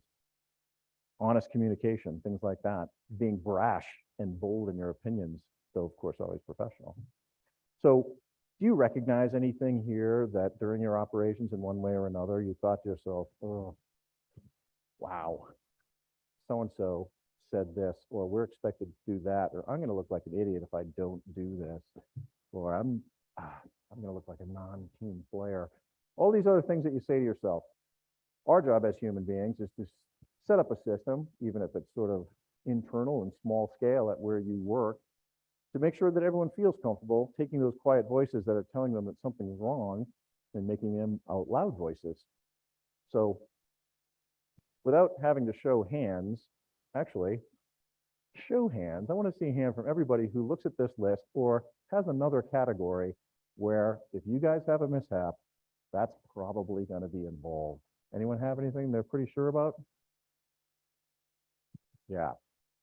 So where do we put our attention? That's up to you. But here's a start. Okay, professional transparency. This goes to me right back to that time where they wouldn't tell us exactly why they wanted what they wanted. It turns out that the equipment they were testing was not a standard package of equipment they had been using. It was new, it was unevaluated, and they were trying to show that it could work. And again, I wish I could say something other than that. I'm not busting on them. They were being the hard-charging, fast-moving, low-drag professionals that we all hope we'd be at the time. And it just so happened that their lack of transparency with us, it bred an attitude and an environment in our crew at our station that did not bode well. Perspective interest. I don't know if you guys have ever read the book Getting to Yes about those folks who studied debate and argumentation. And they said, you know, it's sort of pointless defending a position. Defend your interests. Say, this is my investment in this situation, in this mission. We need to get this done, this done, this done. I, as an operator, I want a good aircraft. I want a well-rested crew. I want clear mission parameters. And that's what we need. Those are our interests.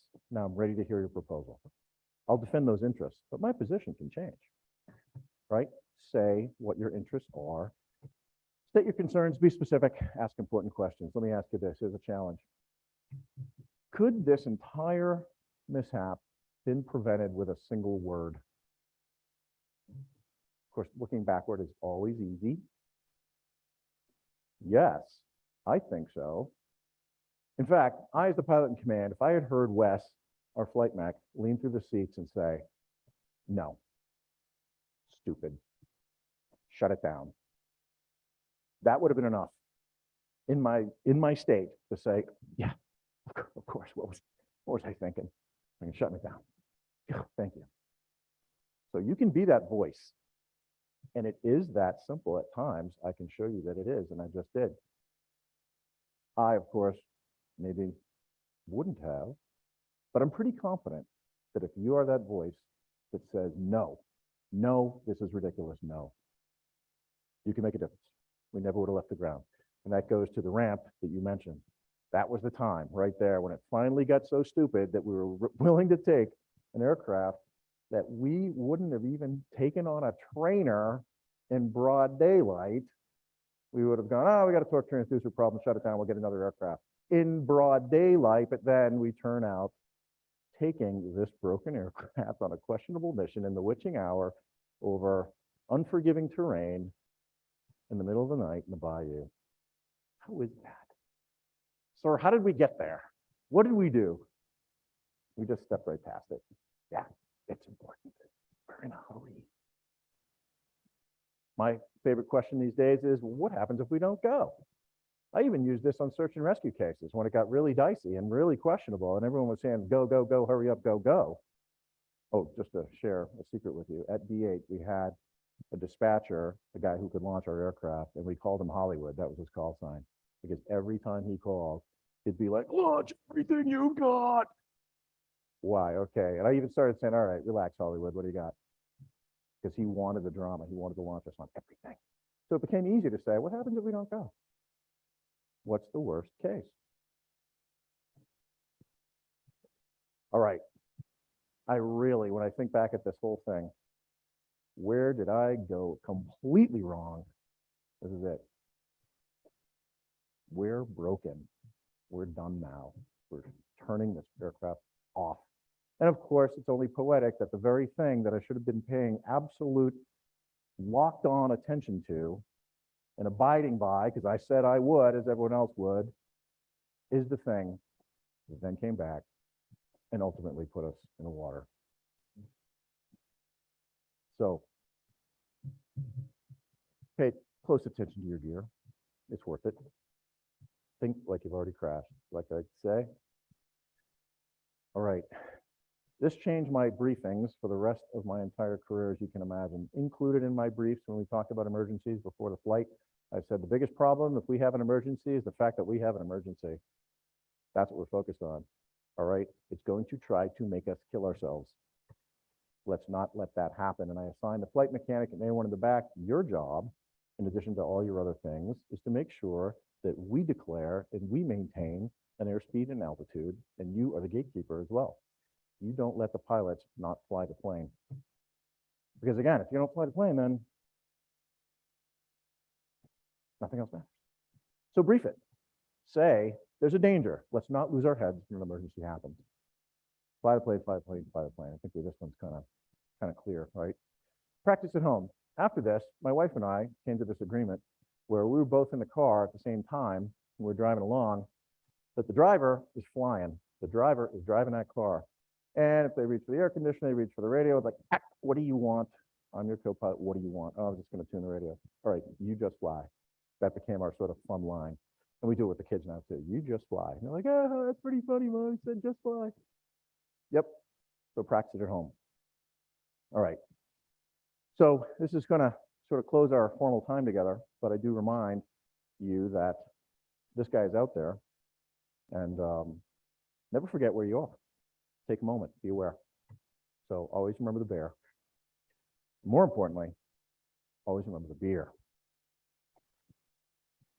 I'll take your questions.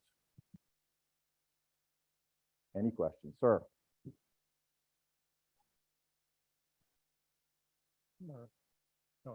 Were you actually OEI, or was it just an indication problem with the torque?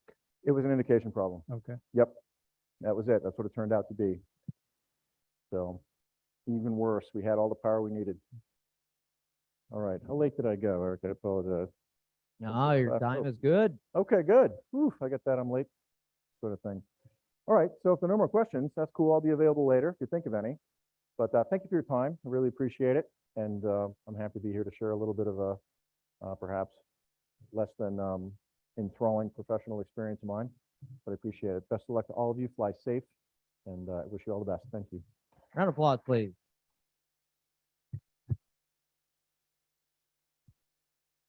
Okay, is that all right? All right. Well, that brings us to lunch. So that's not a bad thing. We're a few minutes early out there, so I think they're still prepping. But just for a couple folks in the room, if you're here and you desire wings credit for this event, as you step out the door, please take a left to go to the FAA safety team and let them get the information they need so that we can get you appropriate wings credit. And for those folks that are here for IA credit, there are some credits available there as well. same thing. Please step out there and have a talk with those folks, and they can get that information for you. I got a quick question, just real quick. How many in here have been in a helicopter crash? A couple of you?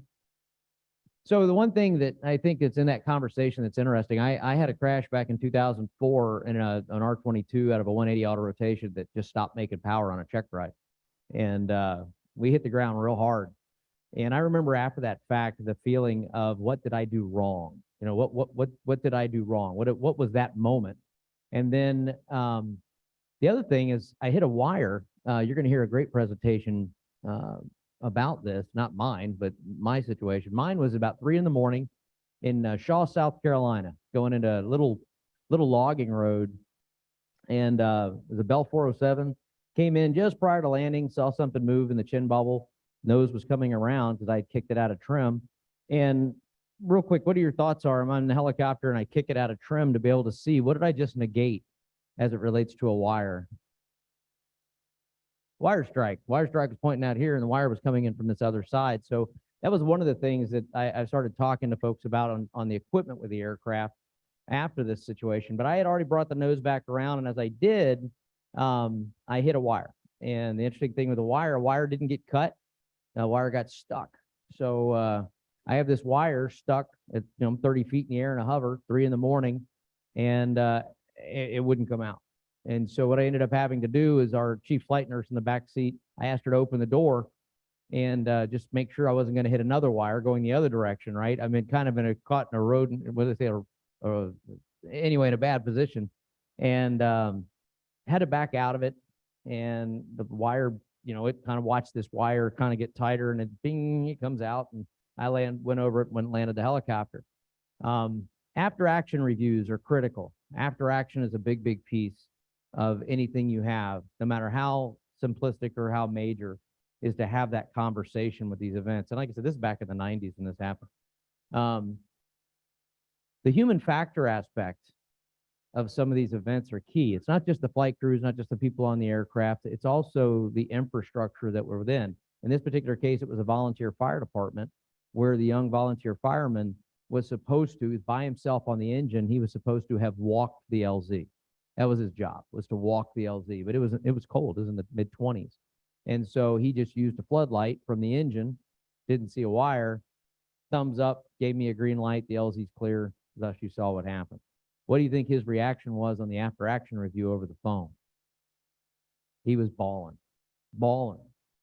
And that young man took an immense safety perspective in helicopters and created some different things, did a lot of study, a lot of research. About 3 weeks later, I was doing another call over towards Sumter. And about 3 miles out, this is the early 90s, we didn't have any MVGs or anything, but about 3 miles out, I could see what looked like a certified heliport. So I could look, I saw these little lights, man, it was just as beautiful. Is this a heliport? And he goes, no. And I got there, and this same young man had done all this research about helicopters and safety on his own because that event meant so much to him that he went out and got cones and big flashlights and set it all up, marked the wires, did all this on his own. The organization that had helped him to do that and facilitated it. So I think having these discussions about events that take place have an effect on those folks that are involved. That's a big, big thing. And I think if we facilitate not only learning from others, but also the support to learn from the event so that it doesn't happen again is critical to these events. And to everyone watching online in our virtual world, just want to say thank you very much for coming into this piece of it. And I hope you've enjoyed what we've had so far. And we're going to take a lunch break now. If you all want to come back by 2 p.m., that would be fantastic. 2 o'clock, go enjoy your lunch. And again, thank you very, very much for coming to this event. Please, one more round of applause for our speakers and all the folks that made this happen. Thank you very much.